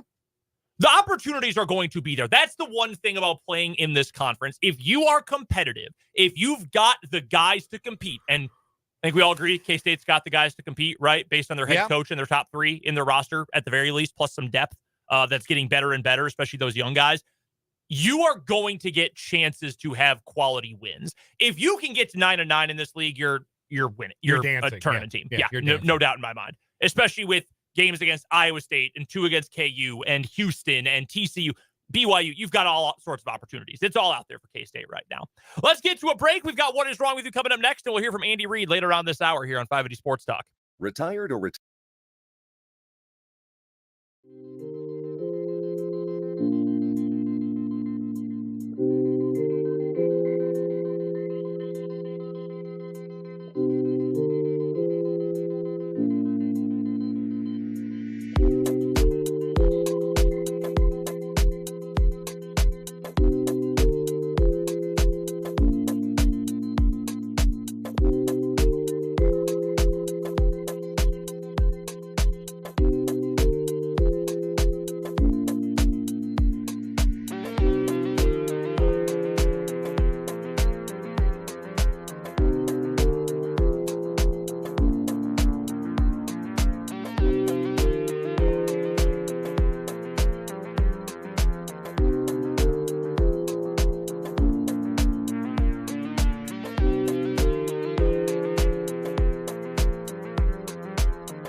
What is wrong with you time on 580 Sports Talk with Brendan, Dan, and Spencer. Our first What Is Wrong With You of the week. And as always, What Is Wrong With You is brought to you by our friends at Top City Metal Supply. They cut the metal you need to your specifications, saving you time, money, and material. So never settle when it comes to metal with our friends at Top City Metal Supply, located on South Topeka Boulevard, halfway between Frito-Lay and Forbes Field. Our first What Is Wrong With You in a while. We didn't have one Thursday or Friday last week. That's right. Since we were off early. So let's dive right back on in. I've got someone who has never heard of self-control before for my story today. Okay. So this story is courtesy of the Daily Dot, which does a lot of like tech and internet-based stories. And we meet a TikTok user by the name of Brittany Reynolds, who has shared before on her personal TikTok account problems she has had with Wells Fargo Bank. Well, now she's complaining about Chase Bank. So this woman she doesn't like the banks, okay? She is saying that her Chase credit limit on one of her credit cards was increased by $3,500, which for most people you'd say like, okay, that's going to give me a little more wiggle room. That's probably going to help my credit score because I'm going to have, less money on my card. Awesome. She, however, said that, quote, this is so bleeping predatory because they act like they just did you a service. They're like, oh my God, you have so much extra money now. Not only does she call these high credit limits unnecessary, but alleges that the bank only began raising them after she paid off a substantial amount of credit card debt. Brittany, you're so close to getting it. The bank, she theorizes, is trying to draw her back into spending money and accruing interest by raising her credit limit. They, literally love people who are in debt because they're making so much money from us. That is why my credit limit is so high, because I was always maxing out my cards and making my payments on time. Credit card companies are not on your side, she declared in the caption. No.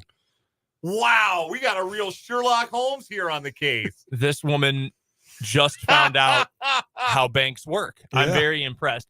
So some users in the comment section say that there might be benefits. Like I said, it might help your credit score. You've got more wiggle room, things like that. However, and this is where the real What Is Wrong With You comes in, because one idiot is one thing. We've got other people who lodged similar complaints, such as, quote, they can increase it without your approval. Also, my credit limit is literally $80K for no reason. They always trying to make me spend more, SMH. How about a third who says, my husband hates it when they do that. He's not responsible enough to not almost max it out. Dog, here's how you fix this, okay? Very simple. Just don't spend the money. Just leave it. I've had this one card. I've had a city card for 6 years now, I believe it is. Mm-hmm. I've had my credit limit raised 5 times. I still spend the same amount of money. Whoa! Whoa! I don't even know. I'm not even 100% sure right now what the credit limit is on one of my credit cards. I had 2 and my wife had 2. So now we just some of them got different benefits and stuff. So we keep them all open. And 1 month it might be you get more cash back on gas on this card. So we use this card for gas this month. You try to be strategic with it. But yeah, the raise in credit limit does not I don't look at that as, oh, cool, this is more money for me to spend. No, not for any normal person. Because it's not real. Credit is not real money. Someone else says, I sound like Dave Ramsey. They always do this when they see you making progress with paying it off. Evil. Yeah, you sure about that? Yeah, we just had a texter from the 785. Listen to Dave Ramsey on 580. We're saying credit is not real money. It is not real money. Just don't spend it. The person who says my husband is not responsible enough, that's not the bank's fault. Yeah. That is entirely yours and his fault. Yeah, maybe don't give your husband the credit card. Right. Simple and plain. I thought this was hilarious. Yeah, that's very funny. You could just not spend. I'm always maxing it out. Again, that's a you problem. Totally a you problem. Wild. All right, Dan, what you got? We're going to St. Paul, Minnesota, where a man accidentally shot himself in the leg during an open house in an elementary school. This was last Thursday. Officers were called to Como Elementary on a report of a person accidentally shot with their own gun around 5:45 p.m. Is their last name Burris? Don't believe so. Upon arrival, officers that will always be funny. Found a 30-year-old man. That cost them a Super Bowl. It did. They were 11-1, 12-1 when he did that? Yeah. Officers found a 30-year-old man with a gunshot injury to the leg. He was transported to a local hospital for treatment. Police say the man had been playing basketball while carrying a handgun on his body, unholstered, when it discharged inside the gymnasium. The man reportedly had a valid permit to carry a firearm, but the school said in a statement, firearms are not allowed on any St. Paul public school property. So let's go through the thought process for our 30-year-old man here who, mercifully for his own sake, is not being named. Open house at my kid's school tonight. Okay. All right. What I need for this open house. So I'm probably going to meet my kids' teachers. That'll be fun. I get to see, my kid's classroom, maybe a cool finger painting that my kid has done. Oh yeah. And maybe like the latest art project. I'll get to see their desk. I better have my gun on me while I go. I'm not going to holster it too. I'm going to tuck it in my sweatpants because I'm going to wear sweats just in case I can get a run in over there. Just in case I can get a little full court run in. Oh, thank goodness. At this open house, I can get some hoop. We can run some hoop. I'm going to go out and ball, but I better make sure I keep that thing on me while I'm running full court. And now, ow, I've shot myself in the leg. You don't need your gun everywhere you go. You don't need it at the elementary school, man. You just don't. Definitely don't need it at the school open house. Like, people are there to meet their kids' teachers. Gunplay is not going to break out. I promise you this. Why do you feel like you should kind of know that there are rules against, even if you have a permit, there are rules against taking a gun to a school. Like, we have rules. There are laws. big signs on at least in Kansas. I'm thinking of the KU campus. The big signs that say no guns in here. And I am not trying to come off. I don't want to come off as a scold. I don't want to come off as being like virulently anti-gun because I'm not. But you don't need to take it everywhere. Time and a place. This is the place you don't need it the most. And then at the open house. What are you going to show it off to a teacher? Like, hey, Miss Smith, love what you did with my kid's art class. Check out my 9. I guarantee you that, Miss Williams or whoever that person's, whoever is the teacher of this person's child, I guarantee you they left open house thinking, well, now that child makes a lot more sense. Did you know that Plexico Burris was on an episode of Celebrity Wife Swap? No. Did not know that. 2014. I didn't know there was Celebrity Wife Swap. From the 785. I keep that thing on me. Clearly. All right, what do we got today? We have the people who don't know how banks work, or we've got the Vance on YouTube, the goat-toting tutor. Gun-toting tutor. He was playing basketball with an unholstered weapon in his waistband. Yeah, like, even if you are bringing your gun with you, which, we've been over our thoughts on that topic. Yeah. Even if you're going to bring it with you, I probably wouldn't want to play basketball with it just hanging around in my waistband. Oh, we're running 5-on-5. Hey, let me go drop something in my car real quick. So so something bad doesn't happen, and I'll be right back to play to run some hoop. That's got to be it for me. Like, yeah, man. How do you think that's so okay? unnecessary? Yeah. It's such unnecessary gun play. It just, I don't know. Got to be smart with them. I'll never understand. Yeah, if you're gonna not again, we are not a anti-gun ownership. I'm not on an anti-gun ownership soapbox here. But you got to be responsible with those things, man, for yourself and others. We all picking that one today? Yeah. Unanimous vote. All right. The gun toter.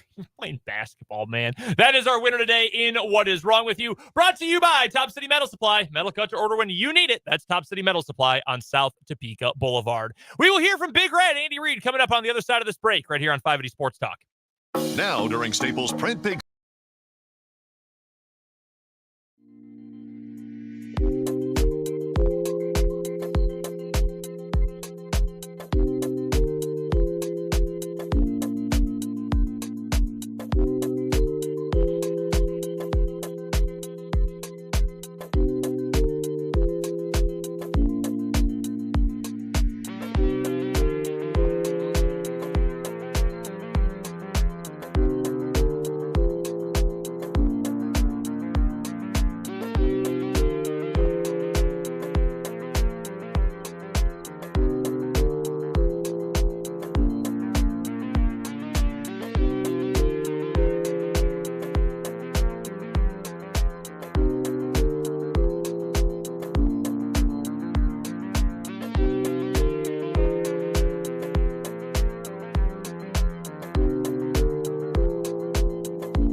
Fresh off a divisional round win on Sunday evening, Big Red, head coach of the Kansas City Chiefs, spoke to the media earlier today. Let's hear what the head coach of Kansas City had to say as we get ready for Chiefs-Ravens coming up next weekend. I don't have much to give you on the injury report. We'll just see where that goes today. We got back relatively late. But I thought from the game standpoint, I mentioned after the game about all the guys sticking together and supporting each other and in a hostile territory, I guess you'd say. That was a thing that really stuck out to me right after the game. And then after watching the tape, just the defense picking it up that second half and really putting it down, even down to the last drive where they had to kick a field goal and they kept them out of the end zone. I thought that was big to just, okay, enough's enough, and we can't let them score. So a touchdown. To the offense making some plays. It was great to see MVS get a couple nice catches. I thought Kels had a big night, Pacheco, and for all those guys to be able to do that, the offensive line did well. And I'd flip that over on the defensive side, and I'd tell you the same thing. For things to settle down like they did, that starts up front. And I thought Chris Jones did a nice job of communicating that to the guys, and Bolden and Drew of working through their stuff there and making sure everybody was lined in the right spots and so on. So and then the back end, Snead just continues to be like I said, I have a hard time believing anybody's doing it better right now than him, but he's done a nice job along with the other guys back there. Reed had a couple of really nice plays too. So, and then special teams. Can't talk much about Tommy because he didn't have to do much. He just had the one punt. But Bucker continues to do a nice job for us, and I know the guys have the ultimate trust in him. And then the coverage teams were good. So that means that the coordinators did a good job with it. The guys executed and believed in what the coordinators were putting out there. I mentioned about Spags, just second half, just making a couple little adjustments there, and Nagy's game plan was so deep. I mean, even by the time we got to the fourth quarter, we saw a lot of just good stuff left over, and Dave's group did a nice job. Even on the fake punt, we had 10 guys out there, but made it work. So, anyways, with that time's yours. Let's go first to Pete Sweeney. Go ahead, Pete. And I'll just have a second question on this if that's okay. Coach, I know we talk a lot about Rasheed, but on the other side, just how impressed have you been with Shamari Connor and what he's been able to do in this rookie season, especially yesterday with Mike out? No, that's a great question there, Pete. Shamari did a heck of a job. I mean, he's been working in nickel and dime situations, but to come in and have that extended time in there and make the plays he did, with the exception of just trying to pick the ball up, the scoop and score thing. Probably should have just fallen on it when it's all said and done. But he sure did a nice job in there. Yeah. And then Whitehead, just being in personnel before, I know you're a little bit more hands off now, but how impressed have you been on with your staff on the day three guys like a Snead, like a Connor, Watson, Williams, that type of thing? Yeah, listen, I'm a big Brett Veach fan, so he's done a great job. I told him after the game, that's him. This game is him. This is a reflection of all the time and effort he and his guys have put in. It's just that's what it comes down to. They've given us good football players to coach. Let's go next to Sam McDowell. Go ahead, Sam. Hey, Andy. Wanted to ask about the touchdown to Travis Kelce and just and Brad, if you don't mind, I'll have a follow-up too. But just what you saw Patrick do to sort of work where that defensive secondary was going to be before he found Travis open there. Yeah, so he's got 3 options on that on that side, and he's got to let it sort out just a tick, and he did that. He was very patient with it, and then obviously very accurate with the throw. And it was a throw that he not the same play, Sam, but it was a throw that he missed Trev on a little bit earlier, a corner route like that, and he just fixed the problem and was spot on. And then wanted to just ask if there's a significance for your jacket today. Yeah, first of all, my office is freezing, so this is a good jacket to have on. Second, I'm a big fan of the Tuskegee Airmen. I mean, I've always liked that crew, man, the stuff that they did. Thanks for asking, though. Let's go next to Seren Petro. Go ahead, Seren. Coach, maybe your overall philosophy. I know it's tough to take human instinct out when you get close to the end zone. You want to reach out, and it happens all the time. I'm sure you've said to guys, "Hey, this is how we want to handle that." I'm just curious, what is the message that what's kind of the rule? Is it 4th down only? Just what is your kind of rule on when that when it's time to reach out? Yeah, I'm not real big on reaching out because I've been involved with too many of those things where the ball gets knocked out. So score, but keep control of the football. And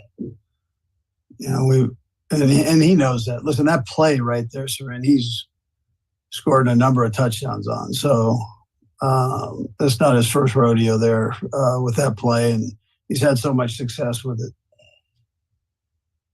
Let's go next to Nick Jacobs. Go ahead, Nick. Brad, I'll have a follow-up. Andy, my first question for you, going back to training camp and you guys going together and building that bond, how much of that do you feel like kind of helped yesterday going into an environment like that against Buffalo where you got so many people against you? Yeah, Nick, it's really a great environment for the NFL and for their city. I mean, but you're not playing against the crowd, but they're involved. They're right on top of you there, probably very much like somebody coming into Arrowhead. So, it's but I would tell you that, yes, I believe in that you go away to training camp, you can't be on the cell phone all day and you're around the guys all day. So guys talk, whether it's at dinner time or wherever, they talk, and they're living in the same dorm and so on. So there's a bond that does get started there. It's just how you grow it from that point. And this group, I felt that in our game that they've really done a nice job of growing together and supporting each other. And then looking at that secondary from the Super Bowl last year, the young guys, till last night and all you guys were able to do, how much growth have you seen from those young guys to be in that moment and to capitalize the way that they did? Yeah, so last year they got better every game, just with the experience, and then throughout the offseason working, and throughout this season they've continued to get better and to feel more comfortable challenging in man coverages and then tighten up these zones and zone coverage. This coming week will be the biggest test of them all. So up to this point, they've got a great group of wide receivers. And so, I think our guys, once we get through the week here, they look forward to that challenge. But they've done a nice job. Looks like we've got a couple more. We'll go Todd Palmer and then Todd Lebo. Go ahead, Todd Palmer. Hey, Andy. Just curious, you're facing 2 of the best running quarterbacks in the league back-to-back here, but obviously Josh Allen a little bit different than Lamar Jackson. So are the principles of, contain and things like that the same, or is this a much different animal because Lamar's a different athlete and a different running style? Yeah, I would tell you it's somewhat the same. You have to stay in your lanes. You have to stay disciplined with any quarterback that runs. Lamar's special. He's a, he's fast and one of the faster guys on the field when it's all said and done. And he's shifty where Josh he'll go right through you. He doesn't care. He's a big man. And probably equally as fast. I mean, he's a fast kid. He's run away from secondary players. We've seen that on tape. So, but this kid, he throws it well. He throws on the move well. He runs the ball well. So we've just got to stay on top of that part of it, throughout practice this week and then during the game. We'll go last to Todd Lebo. Go ahead, Todd.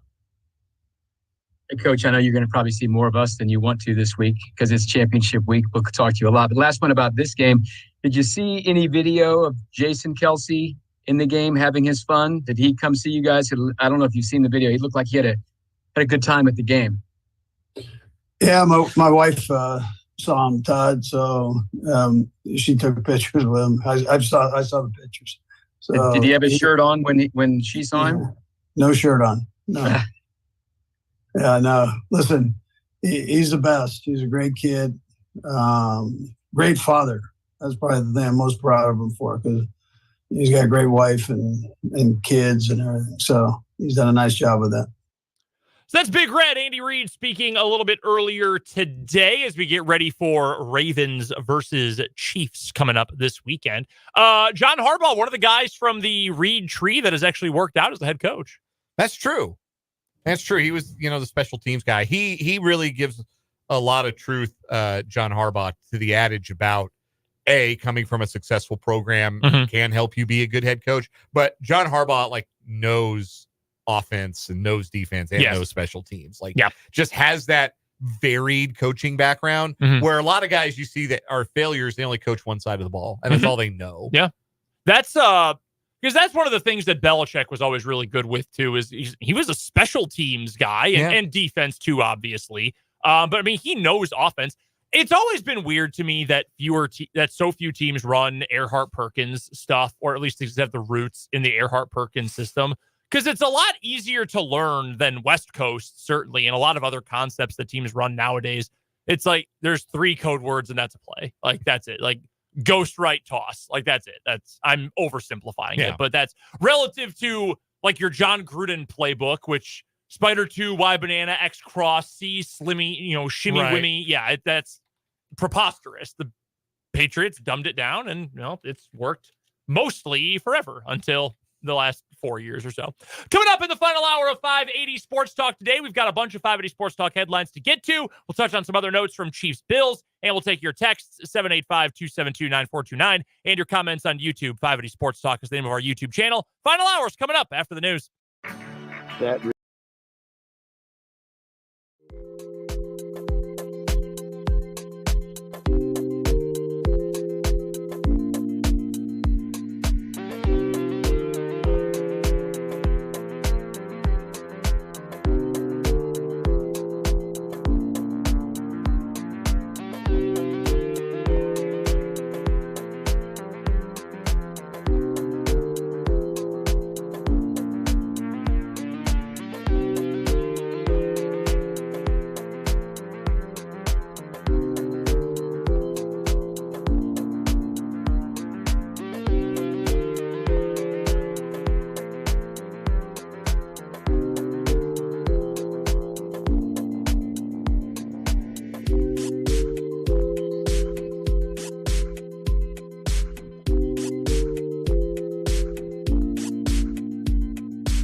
580 Sports Talk. It is a Victory Monday. I'm Brendan Dworzinski. Joining me, Stephen Lucero and Spencer. We got the whole crew here with you today. One more hour on the show. We've got a lot to get to. 580 Sports Talk headlines. The final Chiefs versus Ravens thoughts going into this matchup. Coming up on, final Chiefs versus Bills thoughts, and look ahead quickly to Chiefs versus Ravens as well, including Dan and I are going to fight. I love a very good NFL rule. Dan dislikes a very good NFL rule, so we're going to brawl about that in a few minutes. In fact, a very bad NFL rule and a stupid NFL rule. It almost cost the Chiefs the game last night. And I would think it was a bad rule even if the shoe had been on the other. We're going to debate. We'll debate coming up here. Spencer, you get to referee. I will jump. Do I get to be the deciding factor? I will fight. I'll scrap. I'll probably lose, but I'll scrap. You can score on like the boxing scoring system. Like so when I meant, do I get to decide if it's good or bad? There's two vetoes, one. See, on one hand, I think yes, that's a very fair and democratic way to do it. On the other hand, I know if you pick Dan's side, I'm just not going to acknowledge it. So I don't really know that we'll recognize the result. Okay. Likewise, your opinion only matters if it matches mine. Exactly. That's where we're at. That's the American way right there. Your texts are welcome to 785-272-9429. And, of course, your comments on our YouTube stream, 580 Sports Talk on YouTube. Go subscribe to the channel if you haven't already. Tons of stuff going up there recently. We have our Chiefs instant reaction from last night. Whole crew was on that. Dan had a recap from K-State on Saturday. I will be at the KU game tonight against Cincinnati. We'll have a recap of that one as well on our YouTube feed this evening. Why don't we dive into today's 580 Sports Talk headlines for today, however? Why don't we go to the big news from the AP Top 25? Let's start right there. And we will start today with the women's Top 25 poll because the Kansas State Wildcats have their highest ranking literally in decades. Number 4 in the nation this week, the Midi Cats. How about that? Up 3 spots to number 4, coming off an 11-point win over KU last time out in the Sunflower Showdown. That's awesome. And I hope Aoka Lee can get back as soon as possible because she is a superstar in the game, one of the greatest to ever suit up for K-State. And I don't know that Kansas State's the national title contender this year. I don't. South Carolina's a wagon, and there's some really good programs in the top 10 this year. Stanford's always around. Iowa with Caitlin Clark going to be there. Real good Pac-12 basketball this year. UCLA and Colorado. Kansas State's been awesome. They beat Iowa already once this year. They've already got a win over the Hawkeyes. So the fact that K-State is there and that they've won a big game without even having their best player, that's a really big deal. And that's just so cool for Kansas State. The rest of the top 5 on the women's side, by the way, South Carolina, UCLA, Colorado, and Iowa round that group out. It's weird that UConn's not even in the conversation for being the best team in the country. They're good. They're really good. But they lost, I think, 4 players season-ending injury. Yeah, just terrible. Yeah, they've had horrific injury luck the last year. They have kept playing though. So, shout out to them for continuing to play their scheduled games, even despite injury woes. What are you referencing, Dan? Unlike some programs I can think of in the Big 12. Did you guys ask Fitz about that last week? No, I don't think we got around to that. Maybe he had shared enough of his opinions fighting with TCU fans on Twitter about it. Yeah, I felt like he. For what it's worth, very weird. Very, very strange that they did not play those games. Over on the men's side of the AP Top 25 poll this week, KU continues to fall. Well, they didn't fall last week when they probably should have. Down 4 spots this week to number 7 overall. Your rest of your top 10, UConn and Purdue remain 1 and 2. North Carolina is 3rd. Houston 4. Tennessee 5. Kentucky's up 2 spots to number 6. Auburn flying into the top 10. They're 8th this week, up 5 spots. One of the top risers in the country. In fact, tied for the biggest rise of anyone this week. Number 9 is Arizona. Number 10, Illinois, up 4 spots. Other Big 12 teams in the top 25. Oklahoma checks in at 11. Baylor is down 6 spots to number 15 after back-to-back losses. Texas Tech is 20th this week. BYU 21st. Iowa State moves up to 23rd. Kansas State, if you extend it out to the others receiving votes, they are 28th in the country this week. TCU 30th. Future Big 12 members, Utah and Colorado, also receiving votes this week. So So another big, strong week for the best basketball conference in America. KU should probably be lower than 7, if we're being honest. I would put KU... If I was making the poll, I would move KU down to 9. I'd bump Arizona down to 10, and I'd move Auburn and Illinois ahead of both of them. If this was my poll. It's not, and that's good because I'm an idiot, but that's what I would do. They are in the low teens in all of them. Yeah? It's one of the rare cases of the polls liking a team. Well, one of the rare cases for Kansas of the polls liking them more than the other. Yeah. Doesn't happen often. You see it happen to other teams. It is not common that it happens to Kansas.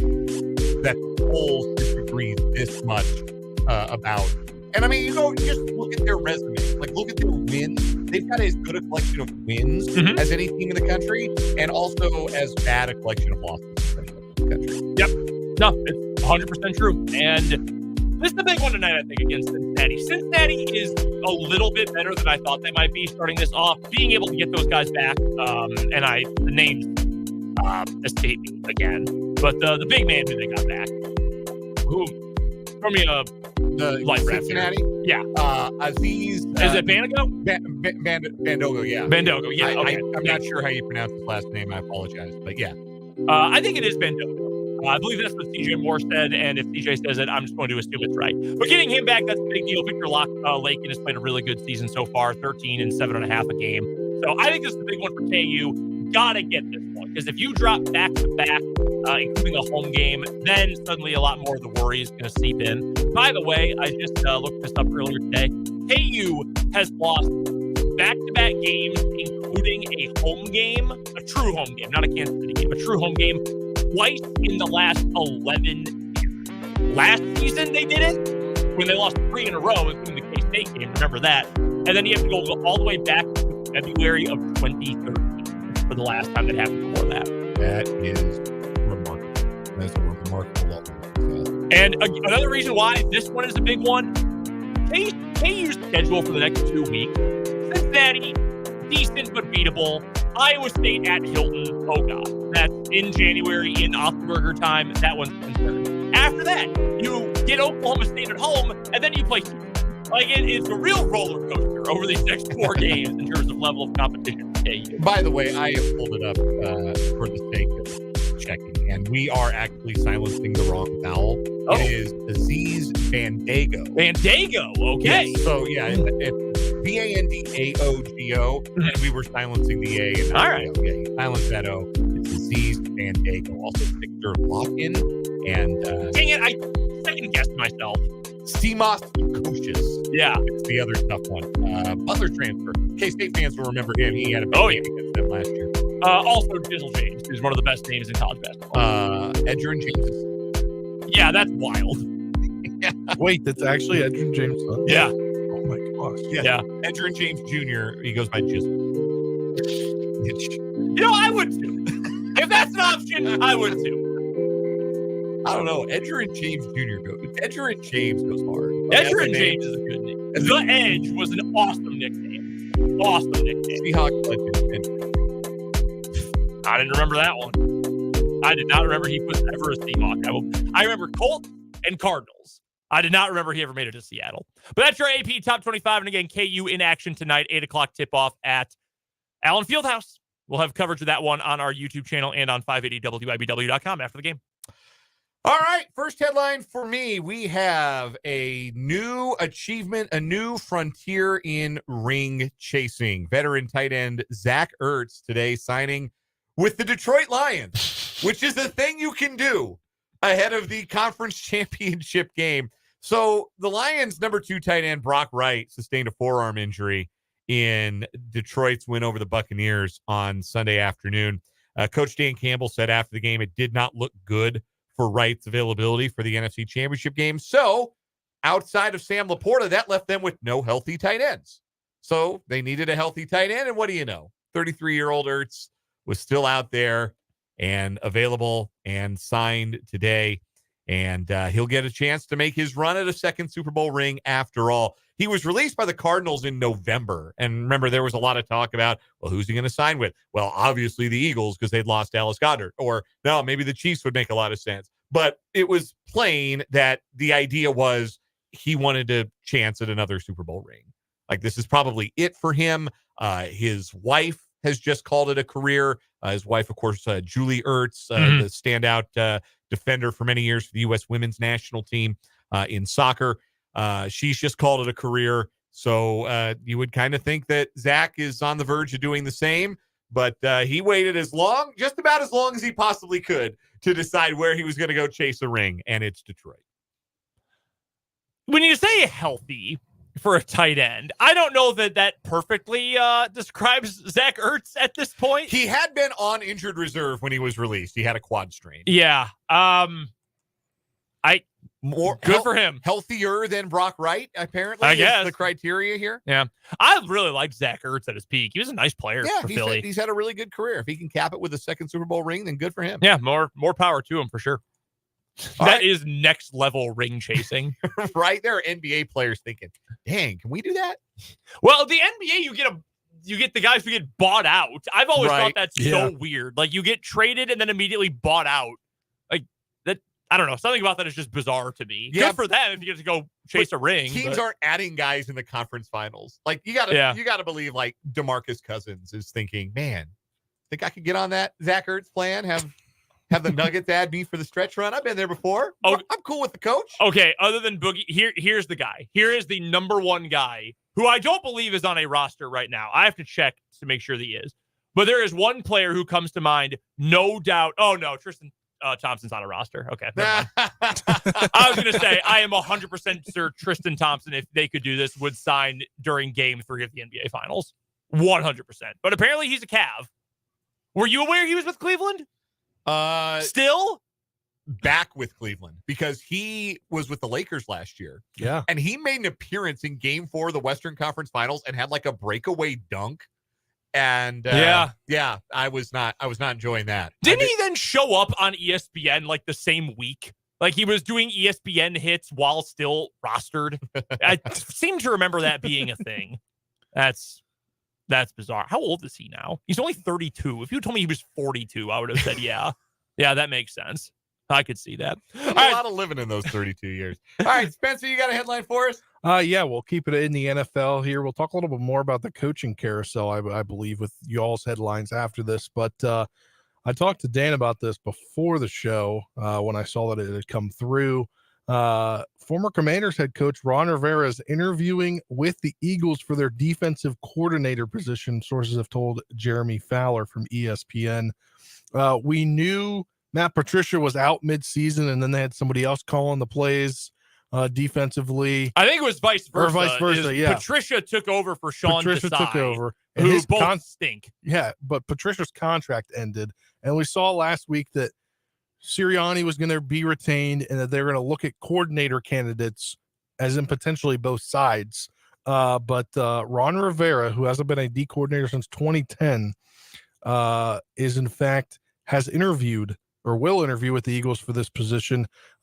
This is crazy because the last former Redskins football team Commanders head coach that went on to coach again in the NFL at any point, a little bit, was a few seasons Jim Zorn did, but you have to go back long ago because we saw, obviously, Mike Shanahan basically retired after he was let go. Yep. And then we know Jay Gruden's not coaching. Yeah. Wow. Well, I guess he did. He did go to Jaguars for a year. Was that after he was with Washington? I think he went to the Jaguars for a year. To be fair, Jim Zorn's coaching career following Washington was as the quarterback's coach in two separate locations, including, some people here may remember, he was the quarterback's coach of the Chiefs in 2011 and 2012. The Kyle Orton, Matt Castle, Brady Quinn years. So. But he called the plays. Can't believe that was it. Yeah, can't believe that was the end of the line for Jim Zorn. He called Ron Rivera called the plays the last handful of weeks after he fired Jack Del Rio when somebody had to be the scapegoat. And I don't know. I was still undecided about him at defensive play calling, but it would be interesting to see if he does indeed become the coordinator for the Eagles. That will be interesting. That feels a little bit like, and it's different because Rivera never played for Washington, if I remember correctly, whereas Jason Garrett was a lifelong Cowboy. But it feels like Garrett going to the Giants a couple years ago as their offensive coordinator, which also shockingly did not work out. Unbelievable that guy didn't work out going somewhere where he wasn't paid by Jerry Jones. Why don't we keep going, as Spencer said, with the NFL coaching carousel latest happenings today. Let's stick with coordinators first. The Bears have hired former Seahawks offensive coordinator and Rams, was it QB coach, Shane Waldron, as their new OC. As a Seahawks fan, Dan, your thoughts? I think he is a good offensive coordinator. I don't think he is, like, obviously a future head coach as an offensive coordinator. What is really interesting is I think that he could make it work with Caleb Williams, or he could make it work with Justin Fields. There's not like a style for Shane Waldron that is obviously tailored towards Fields or obviously tailored towards Caleb Williams. He's got a good system, and they had good talent in Seattle, and they had some good offenses the last couple of years. So I think it's a good hire for the Bears. Yeah, you got an adult in the room. That's what they need. So I think that's a positive for them. Additionally, from the head coaching carousel, according to reports, Jim Harbaugh interviewing with the Chargers for a second time. Instead of doing the typical, is he or is he not going to leave Michigan, is it Chargers or bust? Yes. I think it's Chargers or bust, because I think he was in line or in interviewing to be with the Raiders, and we know where the Raiders went with Antonio Pierce on a good hire there. Like, Seattle doesn't make sense. Washington doesn't seem to have a lot of interest. Tennessee doesn't have a lot of interest. Carolina doesn't seem to have much interest. It really does kind of feel like this is the one team that's pot committed and trying to make it work. But as Matt Verderame told us, and we've talked about this, Matt laid it out as well when we were talking to him earlier on today's show. Are the Chargers going to cut the check? Because that's not what they've done. Their last three hires were unproven coordinators, and they have not shown historically that they are willing to cut the check for the big name in the coaching search. So it would be a change for the Spanos family to cut that check. The one thing I would assume would be enticing to Jim Harbaugh is that he will get personnel control. Maybe not all of it, but he will get a good amount of it, which, as we know, was a problem in San Francisco, because the Chargers, and correct me if I'm wrong, maybe I missed something at the end of last week, they don't have a GM yet.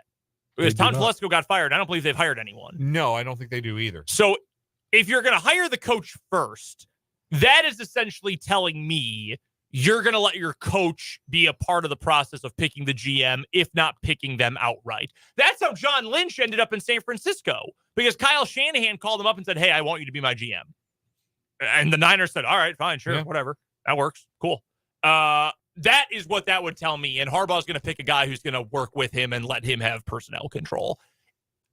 The setup makes sense. Quarterback, personnel control, a lot of freedom, all of those things. Good place to live in Southern California. He's got a pre-existing relationship with the Spanos family. The only thing it comes down to is, are they going to pay him?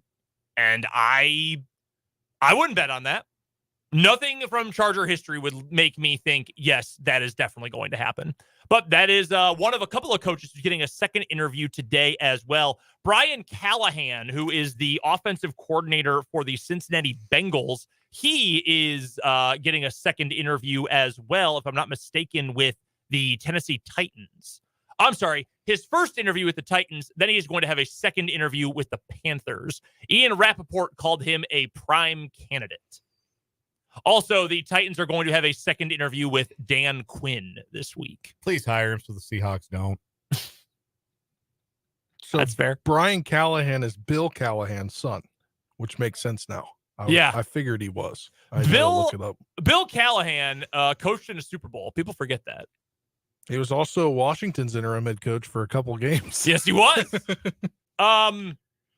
Didn't go great. No. For anywhere he was Bill a head coach. for the head coaching jobs. No, not great. Great offensive line coach, though. Yeah. One of the best. Yeah. Some people are better head coaches. Some people are better coordinators. Some people are better position coaches. That is the truth. Any other headlines for you? Yeah, let's keep it moving on our 580 Sports Talk headlines. By this time tomorrow, we will know who will comprise the Baseball Hall of Fame class of 2024. Balloting is closed. The announcement will be made by the Hall of Fame tomorrow at 5 o'clock Central Time, 6 o'clock. Actually, it might be 5 Eastern. I'm going to double check that real fast. But the announcement, either way, we'll know by this time tomorrow who will be elected into Cooperstown. It'll be 3 o'clock our time. It'll be 3. That's when they start the TV show. Oh, okay. Okay, exclusive coverage begins at 4 p.m. Eastern. Okay. Yes. The announcement will air live at 6 p.m. Eastern time. The All official announcement. So, yeah, it'll be 5 Central Time tomorrow, and we'll know who is in the Hall of Fame, who will be joining Jim Leland, who was voted in by the Veterans Committee as a member of the 2024 class. There are, according to the Hall of Fame tracker that Ryan Thibodeau runs on Twitter, there are 7 players who have gotten enough public votes to still have an actual chance at receiving enough private votes to reach Hall of Fame status. They are in order. Adrian Beltre. He has received 99% of the vote on public ballots. He is going to sail into the Hall of Fame. Good. It is a no-doubter for Adrian Beltre. Joe Mauer is currently sitting at 83% of the known public vote. Of course, the former MVP, 3-time batting champion with the Minnesota Twins, great catcher for many years. Todd Hilton, this will be the one that makes me emotional if this happens on the air tomorrow, and I'm not even kidding about that. Sitting at 82% of the public vote presently in his 6th year on the ballot. Billy Wagner, outstanding left-handed reliever for many years, at 77% of the public vote. Going to be tight for him. That's actually been updated. Unless we're looking at two different things. I'm seeing 78.6%. Yes. Yeah, that's what I'm looking at too. 78.6. So, yeah, 79. 79%. Okay, yeah, okay. 79%. I should round up. 79% of the public vote for Billy Wagner. Going to be tight for him. Going to be tight for Gary Sheffield, who is in his 10th and final year on the ballot. He is at 75% of the public vote. Andrew Jones is sitting at 71%. Carlos Beltran is sitting at 66% of the public vote. And I think that is the list of players who actually have a realistic chance of getting in tomorrow. A couple of thoughts here. One, we've talked about Gary Sheffield before. I know reporters didn't like him because he was a jerk, but I'd put Gary Sheffield. And I know there were rumors, or I don't know how much of it was confirmed, that he was involved with taking PEDs. Mm-hmm.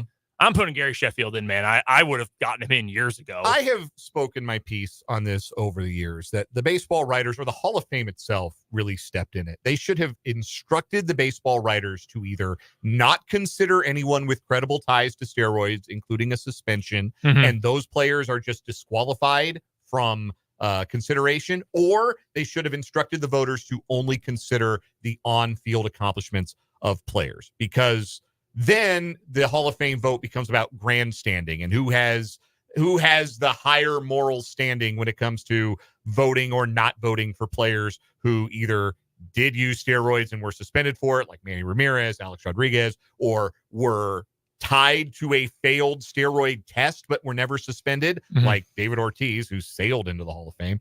Weird that he just kind of sailed into the Hall of Fame, and we don't worry about his positive PED test back in 2003.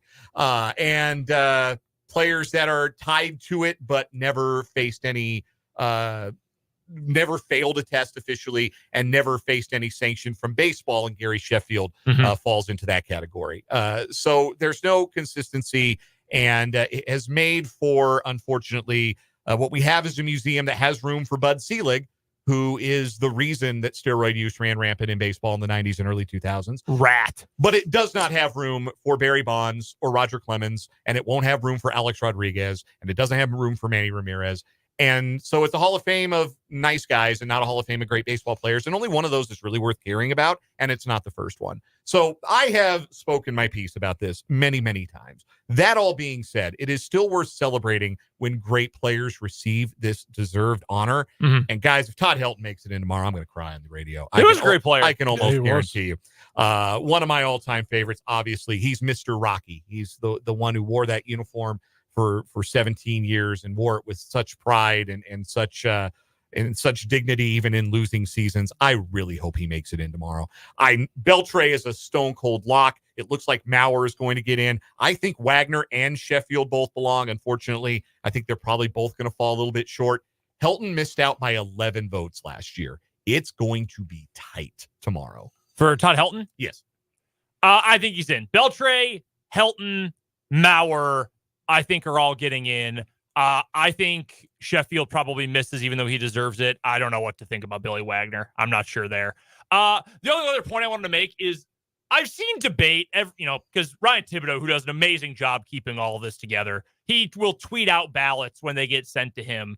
And I've seen a lot of debate about Joe Mauer, which is fascinating to me. And maybe it's because I grew up in a city that had a team in the AL Central, and I wasn't a super White Sox fan after they won that World Series, but I followed the White Sox for forever.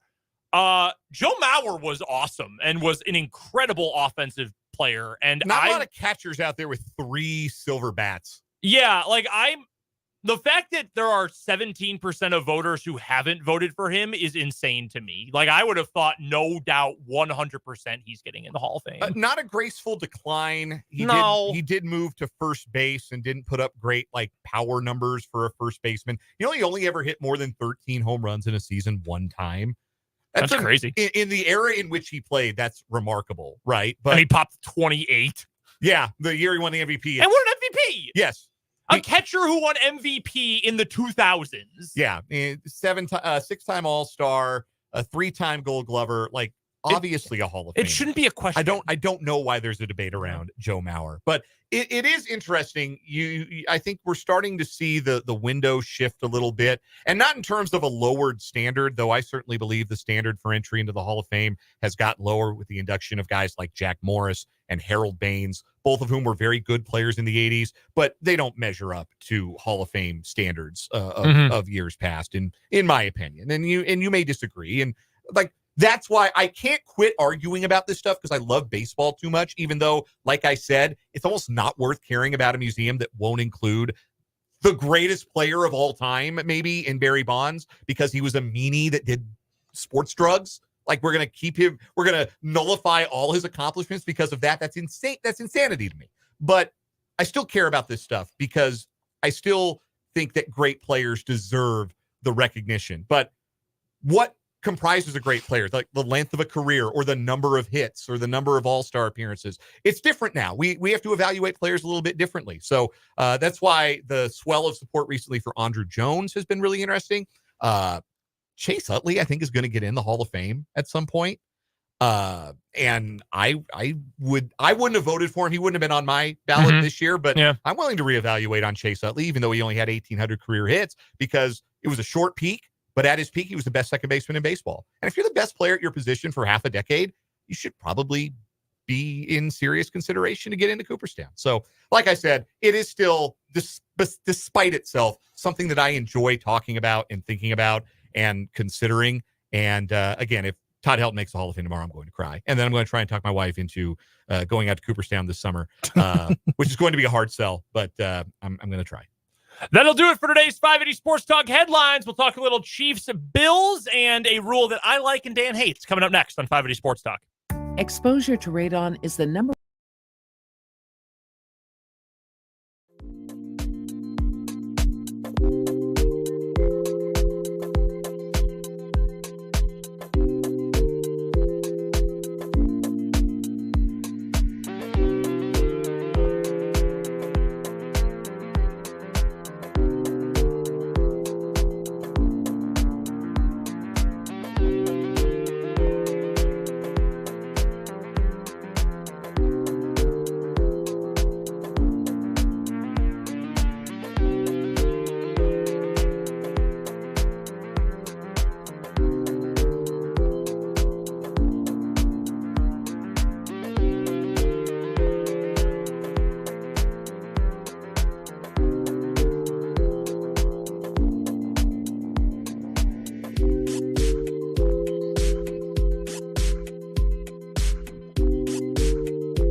One headline we didn't get to that we'll talk a little bit more in depth about tomorrow with Michael Swain for Jayhawk Weekly. KU football lost its best recruiter this weekend. Jordan Peterson had been defensive backs coach and one of the best recruiters in the whole Big 12. He's on his way to his alma mater, Texas A&M. Mike Elko dropping a bag for him. Michael Swain called it over at Fog.net a bigger deal than losing Andy Kotelnicki. What was good for KU is that all the guys he had recruited all tweeted over the last couple of days that they're staying and they're locked in, which had me breathing a gigantic series of sighs of relief. But we'll talk about that with Michael Swain a little bit coming up tomorrow for Jayhawk Weekly here on 580 Sports Talk. Chiefs beat the Bills yesterday, 3-0 in the Mahomes era against Buffalo in the postseason. And a couple of things other than the final result really stood out. One, if you're still complaining about the Taylor Swift thing, man, it's so harmless to me. Like, they show a touchdown. Okay, someone scores. Travis Kelce scores a touchdown, and for 3 seconds they put Taylor Swift screaming in the suite on TV, as opposed to Andy Reid holding up one finger like this. Like, Right. How is that genuinely changing your ability to enjoy the broadcast? Yeah, Unless you just have this like weird hatred of her that's not really rooted in reality, which I know is where a lot of it comes from. And any hatred of her probably rooted in larger hatred of, like, there's a larger misogyny at play there that probably would take us the rest of the show to really parse. But yeah, it is. It's silly that people complain that much about it. Although there is the flip side of it. Did you see Robert Mathis on Twitter last night? No. Robert Mathis, former Indianapolis Colts defensive end. Really good player, Robert Mathis. A great player. Yeah. He and Dwight Freeney were a great combo. Yes, they were. Robert Mathis tweeted something. Gary Bracken's on that defense. He tweeted something to the effect of, why do they keep showing Kelsey's girlfriend on the screen every time the Chiefs do anything? Am I missing something? And somebody responded to him like, bro, the Swifties are coming for you. Batten down the hatches. And he responded, what's a Swiftie? I think. Do you think it was a bit, or do you think he was serious? I think he was serious. I don't know that Robert Mathis doesn't seem like the target audience for Taylor Swift's music. That too. Can we also just talk about the fact that it seems like whenever they're on CBS now and she's there, for some reason, Tony Romo says Travis Kelce's wife. Yeah, every time. He said Jason was her brother-in-law last night. It was killing me. He really does. Fun. He either knows something nobody else knows. Yeah. Or hey, they were dating for a couple months before it really became public. This is true. Yeah. Maybe he's privy to some extra inside info. So the guy who said lock your doors and bar your windows, he got the response you said, what's a Swiftie? And he said, again, Swifties are the extremely passionate, diehard fans of Kelsey's girlfriend. To which Robert Mathis just said, right on, #go Colts with a salute emoji. So I really don't think he knows who Taylor Swift is. Oh my gosh. Also, I need to say this about Robert Mathis, edge rusher. And again, really good player. Mm-hmm. His Twitter display name is Robert Mathis QB hater. That's awesome. Yeah. That kicks ass. That's an all-time good Twitter for name. Robert Mathis. Yeah, Robert Mathis rules. Yeah, that's awesome. The only American who does not understand the hubbub about Travis Kelce's dating life. Shout out to him. To be completely honest, wouldn't that be awesome? And that's not like an anti-Taylor Swift thing, but wouldn't it be cool to just be oblivious to everything that you don't care about? There is at least once a day where I go through life like thinking my life would be immeasurably better like if I didn't care about sports. Like if I could just get lobotomized and the part of my brain that cares about sports just scooped out with like an ice cream scoop. Okay. And then like I wouldn't have like the Nuggets losing after one quarter in Washington would just not bother me anymore. It would be great. I'd sleep so much better. I almost made this my bad for the weekend when we did the good, the bad, the ugly earlier. So everyone deals with some kind of anxiety, right? I got so worked up by Packers 49ers on Saturday. And I've been through my fair share of Packers heartbreaking playoff losses against the San Francisco 49ers. I got so worked up at one point in the second half on Saturday, I had to leave the room and start doing breathing exercises because I could feel a panic attack coming on. Like my heart was beating so fast. I genuinely got a little bit worried. Like if I didn't have that in my life, I would be so healthy. Like like my insides would be pristine. I'd be 25 pounds lighter, I'm sure. If I didn't have to watch the Commanders lose every week, I think I'd be mentally a lot healthier. It's funny because when that happens, my mom's like, "Don't you want them to win?" I was like, "At this point, better draft capital." Like this whole year, I was like, "We know Rivera's gone. Maybe we can lose and it'll be better." I have a text from the 785. So wasn't Jason Kelsey having a great time though? And man, was he! I called my mom and dad. I usually talk to them on Sundays, and I called them last night after the game, and they were talking about, my dad watched the game. They talked about Jason Kelsey having a fun time, and I said, every time I see Jason Kelsey supporting Travis, it makes me want to call my brother. Aw, like it does. It does. Like he's the best older brother in the world. He really is. Like all of the rest of us older brothers are playing for second place. I mean, if you love football and you want to be a part of it and want to be a part of a team, he'll come back. But like, if you're Jason Kelsey, why would you come back at this point? Like, you're most famous right now for having 21 other people jump on top of you for a 1-yard gain.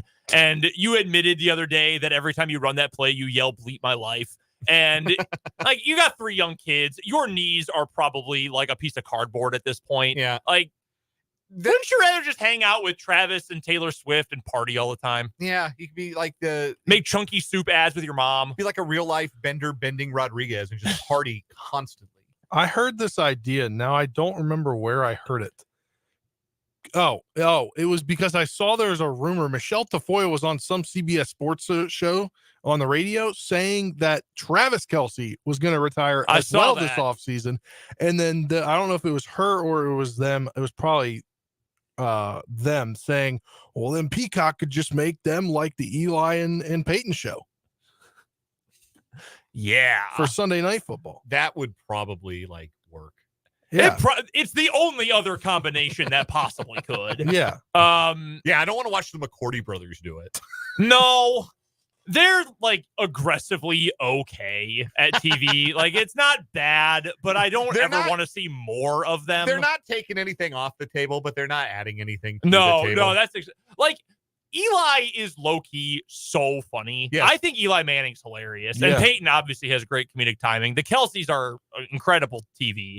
But the McCourtys are fine. You spend 12 years playing for Bill Belichick. Part of your personality just dies by osmosis. Right? The only thing I don't like about those shows, I don't know if you guys ever tune into them, is that you need to do it in the same building because it always seems like awkward timing between questions or anything. Between having, I guess, 3 Zoom calls, essentially. 3. Right.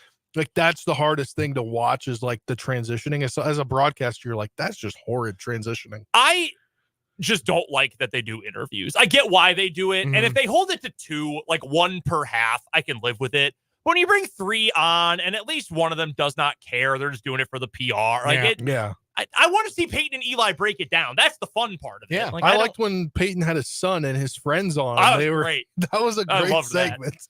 And it ends, go to your homework. Yeah. We promised the people an argument. Should we give them that after our break? Yeah, let's get to a quick timeout. When we come back, I'm going to school Dan on why it's good that fumbles out of the end zone or touchbacks. That's coming up on 580 Sports Talk. There are lots.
Brendan Name and Spencer wrapping up 580 Sports Talk with you here on a Victory Monday. I wanted to get to this.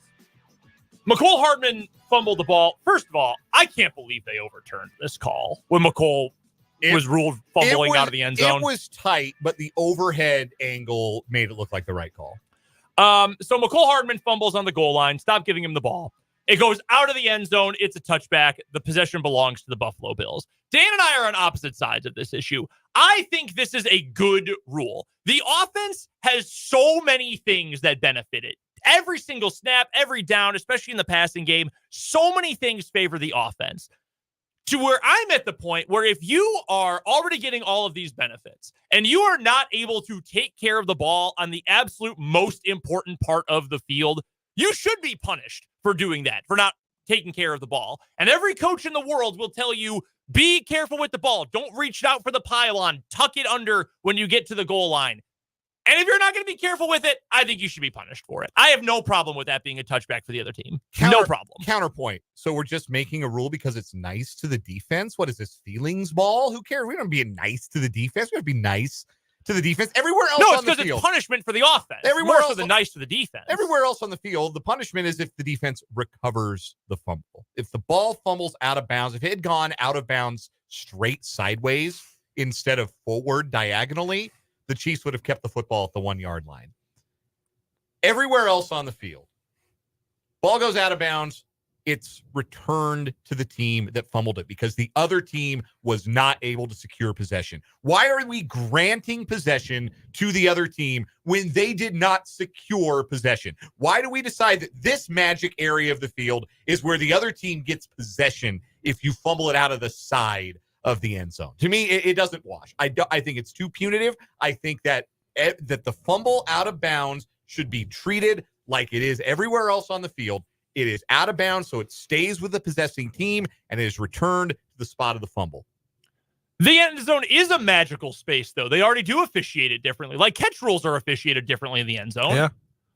Like they do not always, they being referees, do not consistently rule the 2 steps in a football move thing in the end zone, for example. That's treated totally. I remember a play, I want to say maybe 2014 or 15 for the Packers. Jordy Nelson caught a pass in the end zone that if he had caught the ball at the 14-yard line, by the time it got knocked out, it would have been a fumble. Absolutely a fumble. But he caught it in the end zone, and it got hit out of his hands. They ruled it a touchdown. To this day, as happy as I was, that should not have been a catch, not a touchdown. It's already ruled differently there. Like, it is a special, mystical 10-yard space already.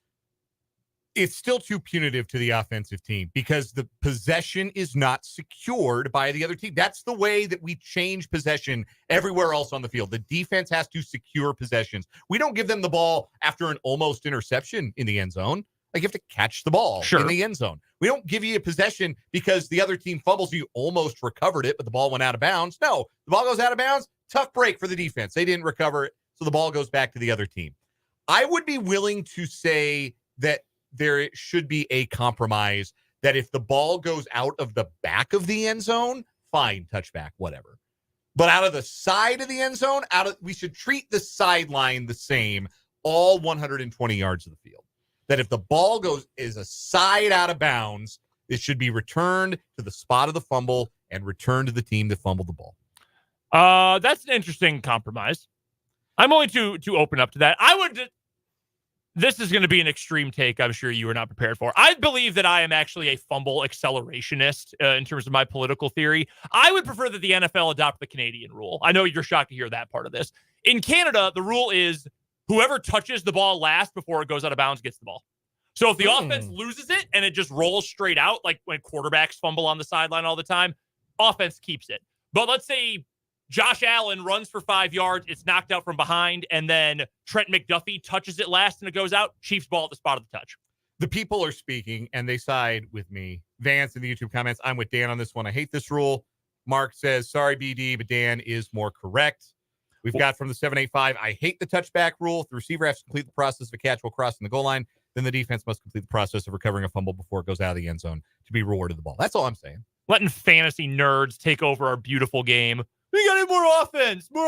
No, do something for the defense for once. Too many rules go the offense's way. This is going to be. We need to even this out. This is going to be a not received well, but I do agree with Brendan. not because it's my first, it's still my first week technically, and he's the sports director, but because I don't know. I'm You get cowering, killed, and you that get is why. killed with it. Sometimes you get killed with it, and then sometimes it goes against you.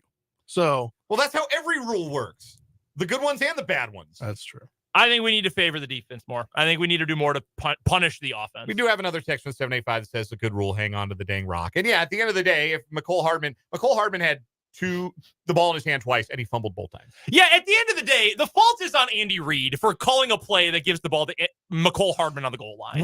That is who is at fault here. We talked about on Friday's show that if Kadarius Toney could play, like the game where the Chiefs gave Kadarius Toney the most touches was the Buffalo game. So obviously they felt like the gadget guy was going to be a key part of their game plan. Yeah. The gadget guy ended up being McCole Hardman. He fumbled twice inside the 10-yard line both times. I hope he knows the name of a good realtor. I hope that when he was acquired via trade midseason, that he rented and did not buy. Dude, the Memphis Showboats are going to love him next year. We've got to take one more time out. The final words next on 580 Sports Talk.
All right, let's wrap it up with the final word. You're first, Dan. There was an old saying that the former Cincinnati Reds manager, Sparky Anderson, used to use anytime there was a young up-and-coming catcher. They would inevitably be compared to the gold standard of the position at the time, who was Johnny Bench. And Sparky Anderson always used to say, don't insult any other catcher by comparing them to Johnny Bench. Folks, don't insult any other quarterback by comparing them to Patrick Mahomes. He has no peer. He has no equal. He's the best. And his floor looks like an AFC championship game, just like all the rest of the seasons that he's been the starter have been for the Chiefs. Spencer, what you got? Not sports related here, but tonight I'm going to attempt to make my first real meal in this new apartment. Hey! I don't count making taco meat last week as a real meal. I'm making a chicken recipe that my parents make. Let's see if I even get 5% close to what it tastes like. And then I guess turn on ESPN, watch KU. Good luck and Godspeed. There you go. Final word for me for today. I am very sad about the Packers. Not completely destroyed emotionally because I've had much worse losses for my favorite team before. But I do appreciate the Chiefs. That's the real final word. I appreciate the Chiefs. Even when my favorite team disappoints me, the Chiefs are always alive at this time of year, and that is something that we can all celebrate. Coming up tomorrow on the show, we'll get you more initial thoughts on Chiefs versus Ravens in the AFC Championship game. We've also got Jayhawk Weekly with Michael Swain. That and a whole lot more coming up tomorrow from 2 to 6. Don't forget to check out the YouTube, go back and watch today's show, and check out our Jayhawk Instant Reaction coming up tonight. But until tomorrow, for Dan, for Spencer, I'm Brendan. This has been 580 Sports Talk.